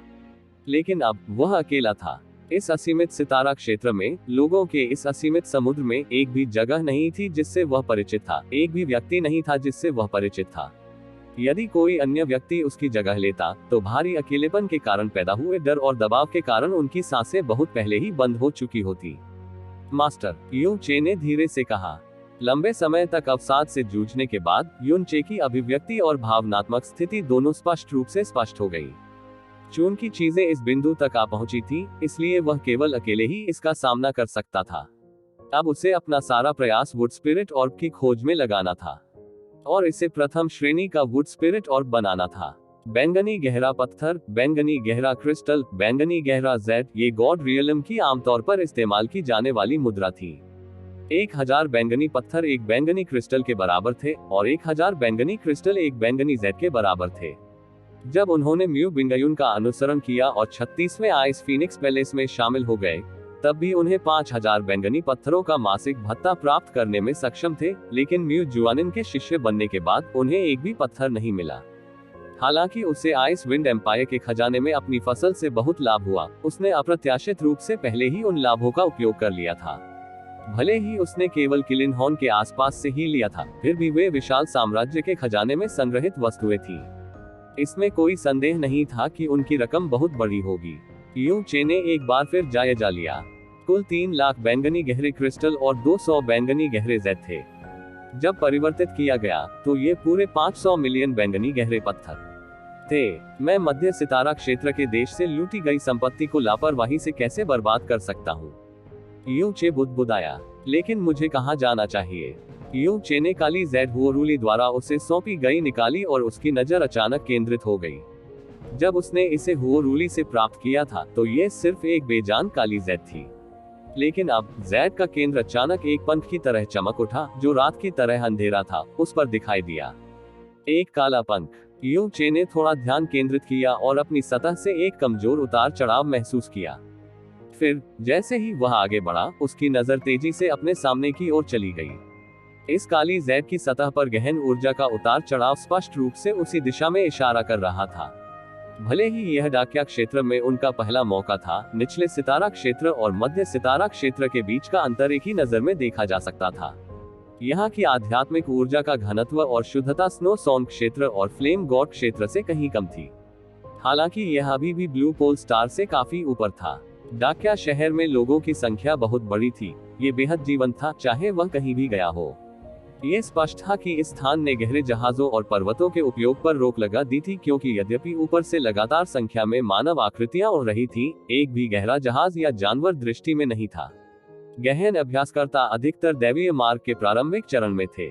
शहर के रक्षक जो हर जगह दिखाई दे रहे थे, वे अधिकतर दिव्य मूल या दिव्य आत्मा क्षेत्र में थे। डाकिया क्षेत्र में, साथ ही किसी भी अन्य निचले सितारा क्षेत्र में, दिव्य मार्ग में प्रवेश करने और दिव्य मूल क्षेत्र तक पहुंचने में सक्षम होना चौंकाने वाला था, और दिव्य आत्मा क्षेत्र तक पहुंचने में सक्षम होना जनता से ऊपर था। दैवीय क्लेश क्षेत्र तक पहुंचने में सक्षम होने का मतलब है कि कोई व्यक्ति अपना स्वयं का संप्रदाय स्थापित करने के लिए योग्य है, और यदि कोई दैवीय क्लेश क्षेत्र से होकर दिव्य आत्मा क्षेत्र में जाने में सक्षम है, तो वह एक क्षेत्र का अधिपति हो सकता है। दैवीय स्वामी क्षेत्र में प्रवेश करने का स्पष्ट अर्थ ये था कि वे एक क्षेत्र के शासक बन सकते थे। यदि एक या एक से अधिक दैवीय संप्रभु निचले तारा क्षेत्र के भीतर दिखाई देते हैं, तो पूरे तारा क्षेत्र को बाद में पदोन्नत किया जाएगा और एक मध्य तारा क्षेत्र बनने के लिए रैंक किया जाएगा। परिणाम स्वरूप यू चे, जिन्हें एक कदम में दिव्य आत्मा क्षेत्र तक पहुंचने के बाद स्नो सॉन्ग क्षेत्र में अपने आयु वर्ग के भीतर एक प्रतिभाशाली माना जाता था, 36 आइस फीनिक्स महलों में शामिल होने के लिए योग्य थे। यही कारण है कि उनकी वर्तमान खेती और उम्र इस निचले सितारा क्षेत्र में ध्यान आकर्षित करने के लिए पर्याप्त थी। ब्लैक जेड के कमजोर गहन ऊर्जा मार्गदर्शन के बाद युन चे ने शहर के केंद्र की ओर चलते हुए डाकिया शहर की आभा और यात्रा करने वाले गहन अभ्यासकर्ताओं को महसूस किया। जैसा कि व्यापार के सितारा क्षेत्र से अपेक्षित था, 30,000 निचले सितारा क्षेत्रों के भीतर, जो कि मध्य सितारा क्षेत्रों के भीतर भी प्रसिद्ध था, यू चे जहां भी गए उन्होंने जो सबसे ज्यादा देखा वह विभिन्न आकार के व्यापारी संगठन थे। व्यापारी संघों के अलावा अनगिनत छोटी छोटी दुकानें और स्टॉल भी थे, जो हर तरह की अलग अलग चीजें बेचते थे। युन चे यूं ही कई घंटों तक घूमता रहा और फिर भी उसने वही देखा। पूरा डाकिया शहर एक विशाल बाजार जैसा था। जब यू चे के कदम अंततः एक निश्चित स्थान पर रुके, तो काली जेड से आने वाली प्रतिक्रिया पूरी तरह से गायब हो गई। युन चे से पहले एक प्राचीन शैली की बेहद ऊंची इमारत थी। डाकिया शहर में ये निश्चित रूप से एक विशिष्ट राक्षसी थी। यह एक बड़ा व्यापारी संघ था। एक नजर में कई दसियों प्रवेश द्वार देखे जा सकते थे और अंदर और बाहर जाने वाले लोगों का सिलसिला अंतहीन था। यू चे ने अपना सिर ऊंचा उठाया और धीमी आवाज में कुछ शब्द पढ़े जो लगभग बादलों तक पहुंच गए। Black feather merchant guild. काले जेड की सतह पर दिखाई देने वाली काले पंख की रूपरेखा बिल्कुल विशाल व्यापारी संघ की नक्काशी के समान थी। यू चे के पहले ब्लैक फेदर मर्चेंट गिल्ड उन सभी इमारतों में से सबसे बड़ी इमारत थी जो उसने यहाँ आते समय देखी थी। अपनी विशाल प्राचीन निर्माण शैली से इसमें निश्चित रूप से एक गहरी पृष्ठभूमि और इतिहास था। यू चे अपनी जगह पर खड़ा था, उसके चेहरे पर गहरी उलझन थी। इतना बड़ा व्यापारी संघ भूमिगत व्यापार क्यों करेगा? और क्या यहाँ तक कि वुड स्पिरिट ऑर्ब्स के साथ शामिल होने पर भी शाश्वत स्वर्ग ईश्वर क्षेत्र ने व्यक्तिगत रूप से प्रतिबंध लगा दिया है। किसी भी प्रकार की लापरवाही से अनगिनत पीढ़ियों की प्रसिद्धि और नींव को नुकसान होगा। ये ब्लैक फेदर मर्चेंट गिल्ड एक ऐसे पैमाने पर था जहां यह बादलों को भेदने के लिए पर्याप्त ऊंचा था। शायद पूरे डाकिया शहर में केवल कुछ ही अन्य लोग इसकी तुलना कर सकते हैं, तो यह इतना बड़ा जोखिम क्यों उठाएगा? उन्होंने मूल रूप से सोचा था कि यह एक छोटा व्यापारी संघ या एक गुप्त समाज था जो बड़ा और त्वरित लाभ चाहता था, जो इस तरह के भूमिगत काले बाजार को पकड़ लेगा। लेकिन उन्होंने कभी नहीं सोचा था कि यह विशाल अनुपात और इतिहास वाला इतना बड़ा व्यापारी संघ होगा। क्या संदिग्ध भूमिगत व्यापार मेलों से प्राप्त मुनाफा इतना बड़ा हो सकता है? यू चे ने ब्लैक फेदर मर्चेंट गिल्ड के सबसे बाहरी हॉल की ओर बढ़ते हुए ज्यादा सोचने की जहमत नहीं उठाई। एक युवा लड़की हॉल के प्रवेश द्वार के अंदर खड़ी थी और मुस्कुराहट के साथ हर आगंतुक का स्वागत कर रही थी। ब्लैक फेदर मर्चेंट गिल्ड में आपका स्वागत है। सम्मानित अतिथि, कृपया अंदर आए।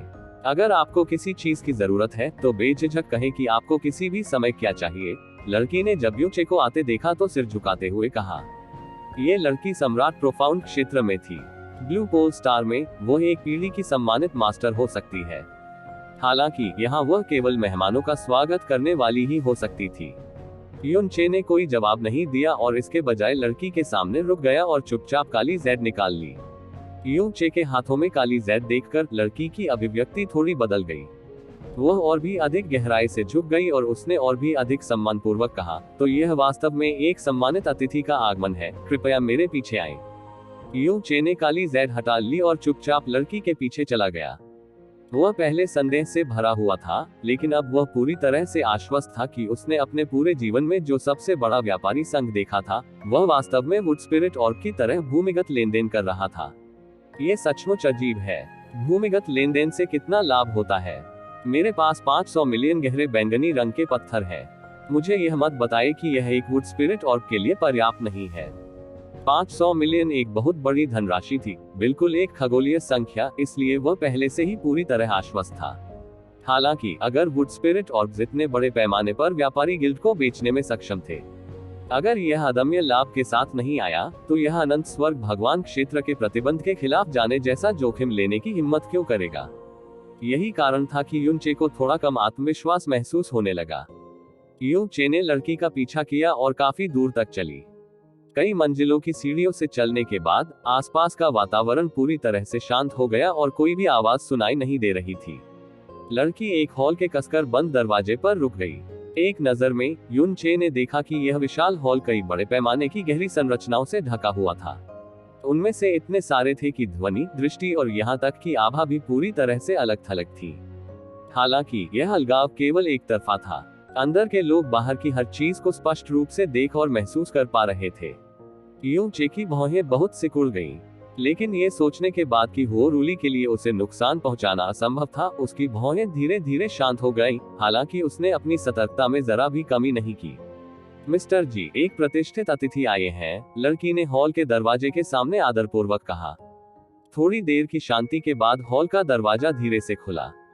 सम्मानित अतिथि, कृपया प्रवेश करें। मिस्टर जी अंदर आपका इंतजार कर रहे हैं। लड़की धीरे से झुकी और फिर जाने के लिए मुड़ी। युन चे ने बड़े कदमों से आगे बढ़ते हुए कोई संकोच नहीं किया। जैसे ही वह अंदर आया, हॉल का दरवाजा उसके पीछे कसकर बंद हो गया। हॉल काफी विशाल था और एक बूढ़ा आदमी लकड़ी की मेज के सामने बैठा था। ये बूढ़ा व्यक्ति वही मिस्टर जी होना चाहिए जिसका लड़की ने उल्लेख किया था। युन चे को देखकर वह उठे और मुस्कुराते हुए उनका स्वागत किया। ये सम्मानित अतिथि कुछ अपरिचित लग रहा है। क्या मैं पूछ सकता हूँ कि आप मेरे ब्लैक फेदर मर्चेंट गिल्ड से क्या मांगने आए हैं? मुझे एक वुड स्पिरिट ऑर्ब चाहिए, जितना शुद्ध उतना बेहतर। युन चे बिल्कुल मुद्दे पर आ गया। युन चे के शब्दों से बूढ़े व्यक्ति के चेहरे की मुस्कान गायब हो गई। इसे थोड़े गुस्से वाले लुक से बदल दिया गया। आदरणीय अतिथि का क्या मतलब है? लकड़ी की आत्माओं का शिकार मनुष्यों और देवताओं दोनों की नाराजगी लाता है। यह एक ऐसा कार्य है जो स्वर्गीय कानून के खिलाफ जाता है। मेरे ब्लैक फेदर मर्चेंट गिल्ड का इतिहास कई लाख वर्षों का है और उसने कभी कोई अपमानजनक व्यवसाय नहीं किया है। हम ऐसा घृणित कार्य कैसे कर सकते हैं? सम्मानित अतिथि, यदि आप यहाँ वुड स्पिरिट ऑर्ब्स के लिए आए हैं, तो मुझे डर है कि आप गलत जगह पर हैं। उद्धरण चिन्ह डॉट डॉट डॉट उद्धरण चिन्ह। युन चे ने अंदर ही अंदर झुंझलाहट महसूस की। ये बूढ़े आदमी का गुस्सा कोई दिखावा नहीं लगता। जब लकड़ी की आत्माओं का शिकार शब्द बोले गए तो उन्हें स्पष्ट रूप से तीव्र क्रोध और नैतिक आक्रोश महसूस हुआ। क्या चल रहा है? क्या मैं गलत जगह आ गया? एक पल सोचने के बाद युन चे आगे बढ़ा और चुपचाप वह काली जेड हो रूली द्वारा दी गई मेज पर रख दी। बूढ़े व्यक्ति ने भी एक भी शब्द नहीं कहा जब उसने काले जेड को उठाया और उसकी सतह पर ब्रश करने के लिए अपनी गहन ऊर्जा का उपयोग किया। उन्होंने शांति से पूछा, क्या आपके पास सबूत है? युन चे ने फिर से अपना हाथ बढ़ाया और हुओ रूली द्वारा दी गई कमांड टैबलेट को बाहर निकाला। उन्होंने भावहीन होकर कहा, यदि आप जानते हैं कि मूल मालिक कौन है, तो आपको उसकी ताकत का पता होना चाहिए, इसलिए मेरे लिए इसे चुराना असंभव है। एक बार जब उसने गोल्डन क्रो कमांड टैबलेट देखा तो बूढ़े व्यक्ति की अभिव्यक्ति मुस्कुराहट में बदल गई। तो यह फ्लेम गॉड रियलम के संप्रदाय मास्टर हुओ की एक सिफारिश है। मैं अपने पिछले व्यवहार के लिए क्षमा चाहता हूँ। सेक्ट मास्टर हुओ मेरे गिल्ड के सबसे महत्वपूर्ण ग्राहकों में से एक है, इसलिए वह जिस किसी की भी सिफारिश करता है वह स्पष्ट रूप से सम्मानित मेहमानों में से सबसे सम्मानित है। आप आराम से तशरीफ रखिए। कोई जरूरत नहीं, युन चे ने स्पष्ट रूप से कहा। मैं एक वुड स्पिरिट ऑर्ब खरीदना चाहता हूँ। बूढ़े व्यक्ति ने उसकी आंखों में देखा और पूछा, क्या मैं इस सम्मानित अतिथि का नाम पूछ सकता हूँ? लिंग युन, युन चे ने शांति से कहा। वह स्पष्ट रूप से अपने वास्तविक नाम का उपयोग नहीं करेगा। हो, बूढ़ा हंसा। इस बूढ़े व्यक्ति ने अपने पूरे जीवन इसी समाज में काम किया है। मैंने बहुत से लोगों को देखा है और एक जोड़ी आंखें विकसित की हैं जो लोगों के आर पार देख सकती है। कोई झूठ बोल रहा है या सच कह रहा है या नहीं, कोई यहाँ ईमानदारी से लेन देन करने आया है या उसके मन में कोई अलग योजना है, यह एक ही नजर में देखा जा सकता है। उदाहरण के लिए, आप वुड स्पिरिट ऑर्ब खरीदना चाहते हैं, ये सच है, लेकिन लिंग युन नाम गलत है। युन चे, लेकिन कोई बात नहीं, नाम महत्वपूर्ण नहीं है क्योंकि यह केवल संबोधन का एक साधन है और इससे अधिक कुछ नहीं। एक सम्मानित अतिथि के साथ लेन देन में दोनों पक्षों द्वारा गोपनीयता और विश्वसनीयता बनाए रखना सबसे महत्वपूर्ण सिद्धांत है। उदाहरण के लिए सेक्ट मास्टर हुओ को लें, इस बूढ़े व्यक्ति के अलावा डाकिया शहर में कोई नहीं जानता कि उसने कभी यहाँ कदम रखा था। ऐसे में कृपया निश्चिंत रहें, सर लिंग, और हमारी बात माने, बूढ़े व्यक्ति ने मुस्कुराते हुए कहा। युन चे ने उसकी बातों पर विश्वास कर लिया। अन्यथा हुओ रूली हर बार व्यक्तिगत रूप से डाकिया क्षेत्र का दौरा नहीं करती। युन चे ने उत्तर दिया, चिंता मत करो, मेरे पास इस तरह की बात करने के लिए चेहरा भी नहीं है। हो, बूढ़े आदमी ने हंसते हुए कहा, इसका अर्थ अज्ञात है, और उसने युनचे पर कुछ और नजरें डाली। जब उसने अपनी निगाहें हटा ली, तो उसकी आंखों में एक गहरी जटिलता झलक उठी और उसने कहा, जहां तक वुड स्पिरिट ऑर्ब्स की बात है, आपकी टाइमिंग त्रुटिहीन है, लेकिन साथ ही दुर्भाग्यपूर्ण भी है। आपका क्या मतलब है? यू चे ने पूछा। त्रुटिहीन बात यह है कि हमारे मर्चेंट गिल्ड ने अभी अभी एक वुड स्पिरिट ऑर्ब प्राप्त किया है और कल इसे बेचने की तैयारी कर रहे हैं। दुर्भाग्य की बात यह है कि यह वुड स्पिरिट ऑर्ब बहुत खास है। नहीं, बेहद खास। ये सबसे खास वुड स्पिरिट ऑर्ब है जिसे हमारे मर्चेंट गिल्ड ने इन सभी वर्षों में प्राप्त किया है। वैसे तो ये बहुत महंगा है, इतना महंगा कि आप इसे खरीद नहीं सकते, भले ही आप पूरे परिवार की संपत्ति बेच दें। यू चे की भौहें थोड़ी सी झुक गई। किस तरह से खास? क्या ऐसा हो सकता है कि इसकी आध्यात्मिक ऊर्जा बहुत अधिक हो, इस बूढ़े आदमी को इस संबंध में आपको सूचित करने का कोई अधिकार नहीं है। मैंने वही कहा है जो मुझे कहने की अनुमति है। बूढ़े आदमी ने मुस्कुराते हुए कहा, यदि आप अपनी जेब पर भरोसा रखते हैं, तो अपने ध्वनि संचरण छाप को पीछे छोड़ दें और मैं आपको कल रात विनिमय स्थान के बारे में सूचित करूंगा। ठीक है।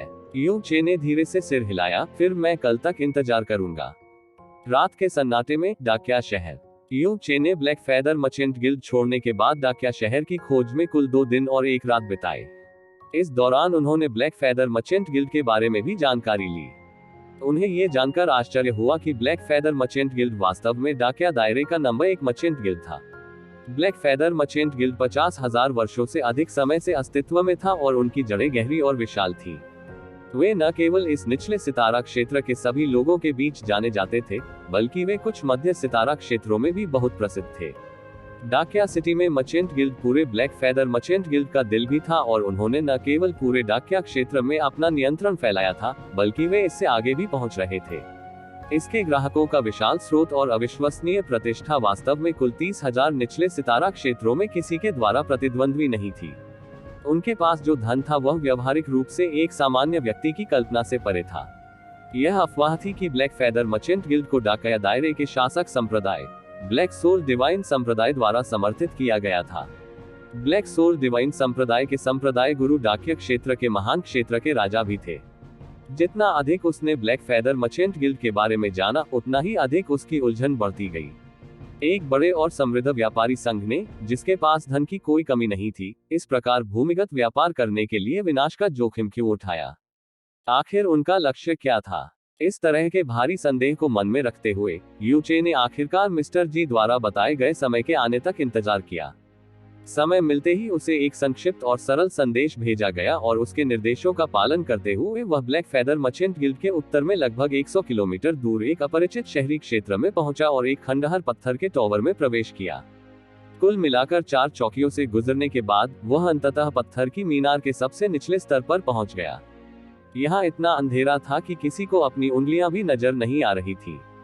उसे वहां बहुत लंबे समय तक इंतजार करना पड़ा। उसके सामने की दीवार अचानक खुल गई और एक खूबसूरत लड़की दिखाई दी। लड़की उसके पास गई और थोड़ा झुकी। आदरणीय अतिथि, मैं प्रतीक्षा के लिए क्षमा चाहता हूँ, कृपया मेरे साथ आइए। अंधेरे में अचानक गिरने से पहले उसने गुप्त दरवाजे से लड़की का पीछा किया। उसने अनुमान लगाया कि अंततः नीचे पहुंचने से पहले वह कम से कम 200 मीटर नीचे गिर चुका था। बाद में गहन प्रकाश की एक चमक, फिर भी उसकी आंखों के सामने एक और गुप्त द्वार खुल गया। यदि आप चाहें, आदरणीय अतिथि। युन चे धीरे से दरवाजे से अंदर चला गया। दरवाजे के पार की दुनिया एक बड़ा पत्थर कक्ष था। हालांकि कक्ष के अंदर कई लैंप जलाए गए थे, अविश्वसनीय रूप से मंद वातावरण बनाने के लिए रोशनी को जानबूझकर समायोजित किया गया था। एक नजर में पत्थर के कक्ष के अंदर सैकड़ों मेज और कुर्सियां साफ सुथरी रखी हुई थी। बहुत सारे लोग पहले ही सीटें भर चुके थे।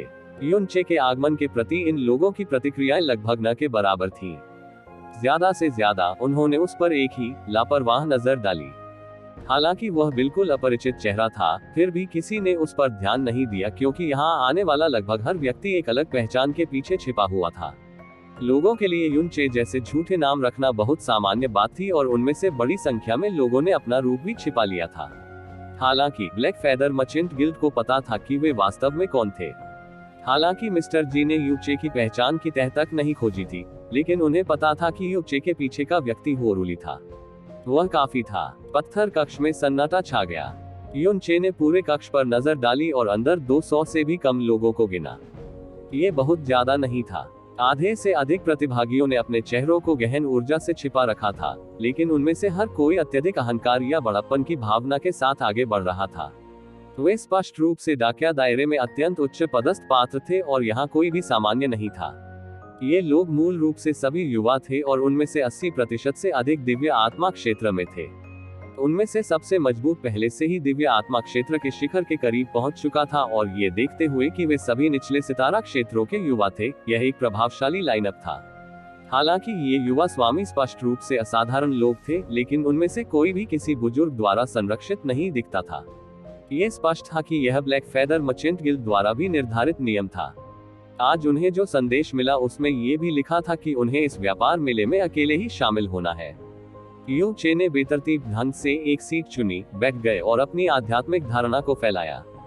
एक बार चारों ओर स्कैन करने के बाद उन्हें ये देखकर आश्चर्य हुआ कि इस व्यापार मेले में कोई भी विशेषज्ञ जासूसी नहीं कर रहा था। इस रहस्योद्घाटन के बाद उन्हें तुरंत बहुत अधिक सुरक्षित महसूस हुआ। जब हर कोई चुपचाप इंतजार कर रहा था, पत्थर कक्ष के दूर छोर पर एक पत्थर का मंच धीरे धीरे जमीन से लगभग 1.5 मीटर ऊपर उठ गया। फिर पत्थर के चबूतरे के ऊपर एक गुप्त दरवाजा खुला और 2 लोग एक के बाद एक बाहर निकलते हुए दिखाई दिए। उनके पीछे 6 खूबसूरत लड़कियां थीं। ये जोड़ा एक पुरुष और एक महिला का था। उस स्त्री का मुख सुंदर था और शरीर सुगठित था। उसका चलने का रूप सुंदर और मनोहर था और उसकी काली पोशाक ने उसके चारों ओर रहस्य और आकर्षण की हवा जोड़ दी। उसके पीछे काले कपड़े पहने एक अधेड़ उम्र का आदमी था। उसका सिर थोड़ा झुका हुआ था और चेहरा सख्त दिख रहा था। उनका पूरा व्यक्तित्व एक असहजता का एहसास दे रहा था और जिस गहन ऊर्जा आभा को उन्होंने वापस ले रखा था वह बेहद घनी थी। वह दिव्य क्लेश क्षेत्र में था। खूबसूरत लड़की के आगमन से शांत पत्थर कक्ष के अंदर का माहौल तुरंत बदल गया। प्रचंड निगाहें तुरंत महिला के सुडौल शरीर पर ऊपर से नीचे घूमने लगी। हा, मुझे इस बात का एहसास नहीं था कि मिस रुयान ही इस कार्यक्रम की मेजबानी करेगी। निमंत्रण पत्र के अंदर के सुखद आश्चर्य को भूल जाए, आपकी उपस्थिति ही मेरे लिए बहुत खुशी लाती है, मिस रुयान। समूह में सबसे आगे बैठा युवक बेतहाशा हंसा। निमंत्रण पत्र, यूं चे की भौहें हिल गईं। क्या इसका मतलब यह है कि उन सभी को यहाँ आमंत्रित किया गया था और वह अकेले ही इस तथाकथित व्यापार मेले में आए थे? आखिरी बार आपके महान व्यापारी संघ ने 3 साल पहले अपनी मर्जी से निमंत्रण पत्र भेजा था। मुझे यकीन है कि इस बार भी आप हमें निराश नहीं करेंगे। यह महान व्यक्ति अधीर हो जाता है, मिस रुयान, दूसरे व्यक्ति ने धीरे से कहा। हा, महिला हंसी। उसकी हंसी असामान्य रूप से नर्म और दिमाग को सुन्न कर देने वाली लग रही थी। आप सभी डाकिया क्षेत्र के महत्वपूर्ण मेहमान हैं। बिना किसी अच्छे आश्चर्य के हम आपको आमंत्रित करने का साहस नहीं करेंगे, है ना? ठीक है, आज रात का व्यापार मेला आधिकारिक तौर पर अब शुरू हो रहा है। मेरा नाम जी रुयान है और हे महानुभावों, ये नौकर आपकी देखभाल में रहेगा। नियम पिछली बार की तरह ही हैं, ठीक है? यू चे, क्या नियम? ताली ताली। जी रुयान ने धीरे से अपने हाथ ताली बजाए, इससे पहले कि एक नौकरानी एक लंबे लकड़ी के बक्से को पकड़े हुए उंगलियों से आगे बढ़ती। जी रुयान ने कवर को धीरे से हटा दिया और एक अथाह शक्तिशाली तलवार की ऊर्जा बॉक्स से बाहर निकल गई। इसने तुरंत पत्थर कक्ष में तलवार की ऊर्जा का तूफान शुरू कर दिया जो लंबे समय तक जारी रहा। यह एक अच्छी तलवार है। दर्जनों लोग तुरंत सदमे में चिल्ला उठे। वास्तव में उनमें से कुछ कृषक जो तलवार के संप्रदाय से संबंधित थे, पहले से ही अपने पैरों पर खड़े थे। जी रुयान ने मुस्कुराते हुए इत्मीनान से कहा, क्या आप सभी को अभी भी 3 साल पहले विंड एंड विला का भयानक नरसंहार याद है? पत्थर कक्ष के अंदर का माहौल एक पल के लिए जम गया। तभी एक व्यक्ति आश्चर्य से चिल्लाया, क्या आप कह रहे हैं कि यह तलवार कभी विंड एंड विला की थी? ये बिल्कुल सही है, जी रुयान ने कहा। डाकिया क्षेत्र में कोई भी ऐसा नहीं है जो इस बात से अनजान हो कि विंड एंड विला द्वारा बनाई गई कोई भी तलवार एक भाग्य के लायक है और तलवार के रास्ते का कोई भी गहरा अभ्यासी नहीं है जो इच्छा न रखता हो एक तलवार प्राप्त करने के लिए जो विंड एंड विला द्वारा बनाई गई है। हालांकि 3 साल पहले विंड एंड विला में सभी को एक ही रात में मार डाला गया था और पूरे विला को एक बेजान खंडहर में बदल दिया गया था। आज तक हमें अभी भी पता नहीं है कि विंड एंड विला को नष्ट करने वाला अपराधी कौन था। ये बहुत दुखद कहानी है। ये तलवार विंड एंड विला के खंडहरों में पाई गई थी और इसे स्टोन ऑफ स्टॉस से गढ़ा गया था। आप सभी ने स्वयं महसूस किया है कि इसकी तलवार की ऊर्जा कितनी शक्तिशाली है, इसलिए मैं इसे समझाकर हर किसी का समय बर्बाद नहीं करूंगा। विंड एंड विला के एक ही रात में नष्ट हो जाने के बाद इसकी बनाई गई हर तलवार भी अद्वितीय और दुर्लभ हो गई। फिर मुझे ये बताने की जरूरत नहीं है कि वे कितने अमूल्य हैं। आप सही कह रहे हैं। इस तलवार की ऊर्जा में हवा के हैंडल की शक्ति समाहित है। ये वास्तव में विंड एंड वैली की तलवार है। कृपया हमें पहले ही कीमत बता दें, मिस रुयान। नीले कपड़े पहने एक युवक ने उत्साह से चमकती आंखों से कहा। मैं जानता हूं कि सर झुओ एक ऐसे व्यक्ति हैं जिन्हें सभी चीजों से ज्यादा तलवारें पसंद हैं। इसमें कोई शक नहीं कि अगर तलवार आपके हाथ में आ जाए तो यह एक अच्छी बात होगी, जी रुयान ने खिलती हुई मुस्कान के साथ कहा। इस तलवार को अभी तक कोई नाम नहीं दिया गया है, इसलिए यह अपने असली मालिक द्वारा इसे एक दुर्जेय उपाधि दिए जाने की प्रतीक्षा कर रही है। इसकी मांगी गई कीमत केवल 2,08,000 बैंगनी गहरे पत्थर है, इसलिए इसे चूके नहीं। तलवार की कीमत के कारण यू चे ने राहत की लंबी सांस ली। यह तलवार बिल्कुल असाधारण थी, इसलिए तथ्य यह है कि इसकी कीमत 3 मिलियन से भी कम गहरे पत्थरों की कीमत पर शुरू हुई। इसका मतलब है कि गहरे पत्थरों का मूल्य उतना कम नहीं था जितना उसने शुरू में सोचा था। वास्तव में उसे 5 का मूल्य कहना चाहिए था। 100 मिलियन बैंगनी गहरे पत्थर बिल्कुल उसकी अपेक्षाओं से अधिक थे। ये बिल्कुल खगोलीय संख्या थी। 30 लाख। सर झुओ के नाम से जाना जाने वाला युवक चिल्लाया। इस तरह की एक सीमित तलवार मेरे संग्रह के योग्य होनी चाहिए। 3,03,000 बैंगनी गहरे पत्थर। हाँ, इस तलवार की शक्तियों का सदुपयोग करने के बजाय इसे संग्रह में रखना शर्म की बात होगी। तुम तलवार मुझे सौंप क्यों नहीं देते, भाई? 3,05,000, 3,08,000। ये स्पष्ट था कि विंड एंड विला डाकिया क्षेत्र में बेहद प्रसिद्ध था। युन चे अपनी सीट से नहीं हिला, लेकिन उसके चारों ओर बोली लगाने वालों की आवाजें कभी बंद नहीं हुई, जिससे इसकी कीमत रॉकेट की तरह ऊपर की ओर बढ़ गई। 8 मिलियन बैंगनी गहरे पत्थर। एक अंतिम अंधेरी और भयंकर गर्जना के बाद तलवार अंततः 8 मिलियन बैंगनी गहरे पत्थरों की खगोलीय कीमत पर सर झुओ के नाम से जाने जाने वाले व्यक्ति के कब्जे में आ गई। एक ध्वस्त विला द्वारा बनाई गई सीमित तलवार की कीमत 8 मिलियन बैंगनी गहरे पत्थरों की थी, लेकिन वुड स्पिरिट ऑर्ब्स विलुप्त होने से बहुत दूर थे, इसलिए ये संभवतः इस कीमत से अधिक महंगा नहीं हो सकता है। भले ही उनका मानना था कि वुड स्पिरिट ऑर्ब की कीमत उस सीमित तलवार के बराबर थी, और चूंकि मिस्टर जी ने उल्लेख किया था कि इस बार वुड स्पिरिट ऑर्ब बहुत खास और बहुत महंगा था, इसलिए उन्होंने अपने आधार अनुमान को 10 गुना बढ़ा दिया। फिर वुड स्पिरिट ऑर्ब होगा केवल 80 मिलियन बैंगनी गहरे पत्थरों की कीमत। इसका मतलब यह है कि जो 500 मिलियन बैंगनी गहरे पत्थर वह अपने साथ ले गया था, वह लागत को कवर करने के लिए बिल्कुल पर्याप्त थे। युन चे को तुरंत पूरी तरह से आराम महसूस हुआ। आखिरकार उसने आइस विंड एम्पायर के खजाने से इन बैंगनी गहरे पत्थरों को जब्त कर लिया था। उन्हें कोई दुख महसूस नहीं हुआ, भले ही यह पता चला कि उन्होंने वुड स्पिरिट ऑर्ब खरीदने के लिए 80 मिलियन खर्च किए थे। फिर भी यदि वह तलवार वास्तव में उस विंड एंड विला के खंडहरों में पाई गई थी, तो उसे कहीं अधिक सार्वजनिक स्थान पर बेचा जाना चाहिए था, है ना? जब तक कि वह गंभीर रूप से गलत न हो, उसे यकीन था कि तलवार संदिग्ध हाथों से हासिल की गई थी। अगला आइटम भी विंड एंड वैली से आया। हालांकि जू रुयान ने रहस्यमयी मुस्कान बिखेरी, ये तलवार से कहीं अधिक दिलचस्प है। ये कहने के बाद उसने फिर से ताली बजाई। उसके पीछे का अधेड़ उम्र का आदमी एक भी शब्द बोले बिना, एक भी मांसपेशी हिलाए बिना या एक बार भी अपनी आंखें घुमाए बिना एक मरे हुए आदमी की तरह पूरी तरह से खड़ा रहा। वह इतना स्पष्ट था कि कोई भी यह भूल सकता था कि उसका एहसास होने से पहले ही वह अस्तित्व में था। ररम जी रुयान के बाईं ओर एक पत्थर का मंच रुकने से पहले अचानक जमीन से उठ गया। मंच के ऊपर सफेद रोशनी से भरपूर एक सीलन भरी गहरी संरचना थी। कोई भी स्पष्ट रूप से नहीं देख सका कि प्रकाश के पीछे क्या सील किया गया था। जी रुयान ने संरचना पर उंगली उठाने से पहले थोड़ा मुस्कुराया। गहरी रोशनी तुरंत ही फीकी पड़ गई, जब तक कि केवल एक परत ही शेष नहीं रह गई। एक पतली और कमजोर महिला आधी पारभासी सीलिंग गहन संरचना के अंदर दुबकी हुई थी। लड़की के लंबे बाल बिखरे हुए थे और उससे उसका आधे से ज्यादा चेहरा ढका हुआ था। उसके कपड़े हाल ही में बदले हुए लग रहे थे, क्योंकि वे दोनों बहुत सफेद और नए थे। हालांकि ये कई जगहों से फटा हुआ था और कपड़ों के नीचे की सूखी त्वचा लाल निशानों से ढकी हुई दिखाई दे रही थी। जब सबकी निगाहें उस पर टिकी तो महिला कांपना बंद नहीं कर सकी। हालांकि वह बिल्कुल चुप रही और अपना चेहरा अपने बालों के पीछे छिपा लिया। यूं चे की आंखें अचानक धुंधली होने से पहले उभरी थी।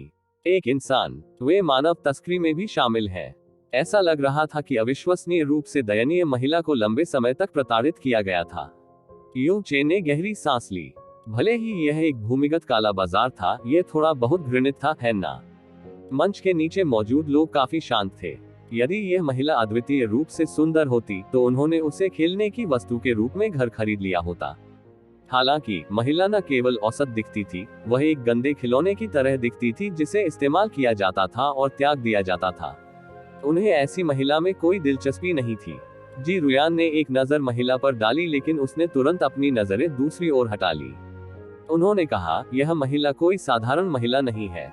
जब मैं उसकी पहचान बताऊंगा तो आप सभी को आश्चर्य हो सकता है। मुझे यकीन है कि उपस्थित सभी लोगों ने उसके पिता की प्रतिष्ठा के बारे में सुना होगा। वह विंड एंड विला का विला मास्टर था जिसे 3 साल पहले नष्ट कर दिया गया था। क्या, जैसा कि अपेक्षित था, उसके शब्दों ने उपस्थित सभी लोगों को चौंका दिया। ब्लैक फेदर मर्चेंट गिल्ड कोई झूठ नहीं बोलता है, जी रुयान ने मुस्कुराते हुए कहा। यह महिला कोई और नहीं बल्कि विंड एंड विला की पहली मिस और अंतिम वंशज है। इसलिए उसे विंड एंड विला की तलवार बनाने की तकनीक विरासत में मिली होगी। बेशक ये सब कुछ नहीं है, इसके अलावा उसके पास विंड यिन बॉडी भी है। विंड यिन बॉडी। महिला के शरीर पर प्रशिक्षित दर्जनों निगाहें तुरंत गर्म हो गईं। सभी युवा मास्टर जो पवन प्रकार की गहन कला की खेती करते हैं, मुझे यकीन है कि यदि आपके पास दोहरी खेती इंक्यूबेटर के रूप में उपयोग करने के लिए विंड यिन बॉडी महिला है तो आपकी साधना की गति दोगुनी तेजी से बढ़ेगी। क्या मैं सही हूँ? जी रुयान की नजर धीरे धीरे भीड़ पर पड़ी। मेरे पिता ने एक बार मुझसे कहा था कि यहाँ बहुत सारे महान लोग हैं जो हर समय विंड यिन बॉडी वाली एक महिला की तलाश कर रहे हैं, और आज हम अंततः उस मांग को पूरा करने में सक्षम हैं। दुर्भाग्य से यह महिला केवल एक युवा मास्टर की हो सकती है, इसलिए आपको इसमें अपना सब कुछ देना होगा। जैसा कि अपेक्षित था, जी रुयान के अपना वाक्य पूरा करने से पहले ही 30 से अधिक पुरुष अपने पैरों पर खड़े हो चुके थे। वे सभी बहुत उत्साहित और जीत के लिए प्रतिबद्ध दिखे। अगर इस महिला के लिए कोई नकारात्मक पक्ष है तो वह ये है कि वह पहले ही अपना महत्वपूर्ण यिन खो चुकी है, इसलिए मैं मांगी जाने वाली कीमत बहुत अधिक नहीं रख सकता। तो रहने दो। 8 मिलियन बैंगनी गहरे पत्थर, 1 करोड़। जी रुयान ने अभी बोलना समाप्त ही किया था कि एक चीख हवा में गूंज गई। कीमत तुरंत 2 मिलियन बैंगनी गहरे पत्थरों द्वारा बढ़ा दी गई थी।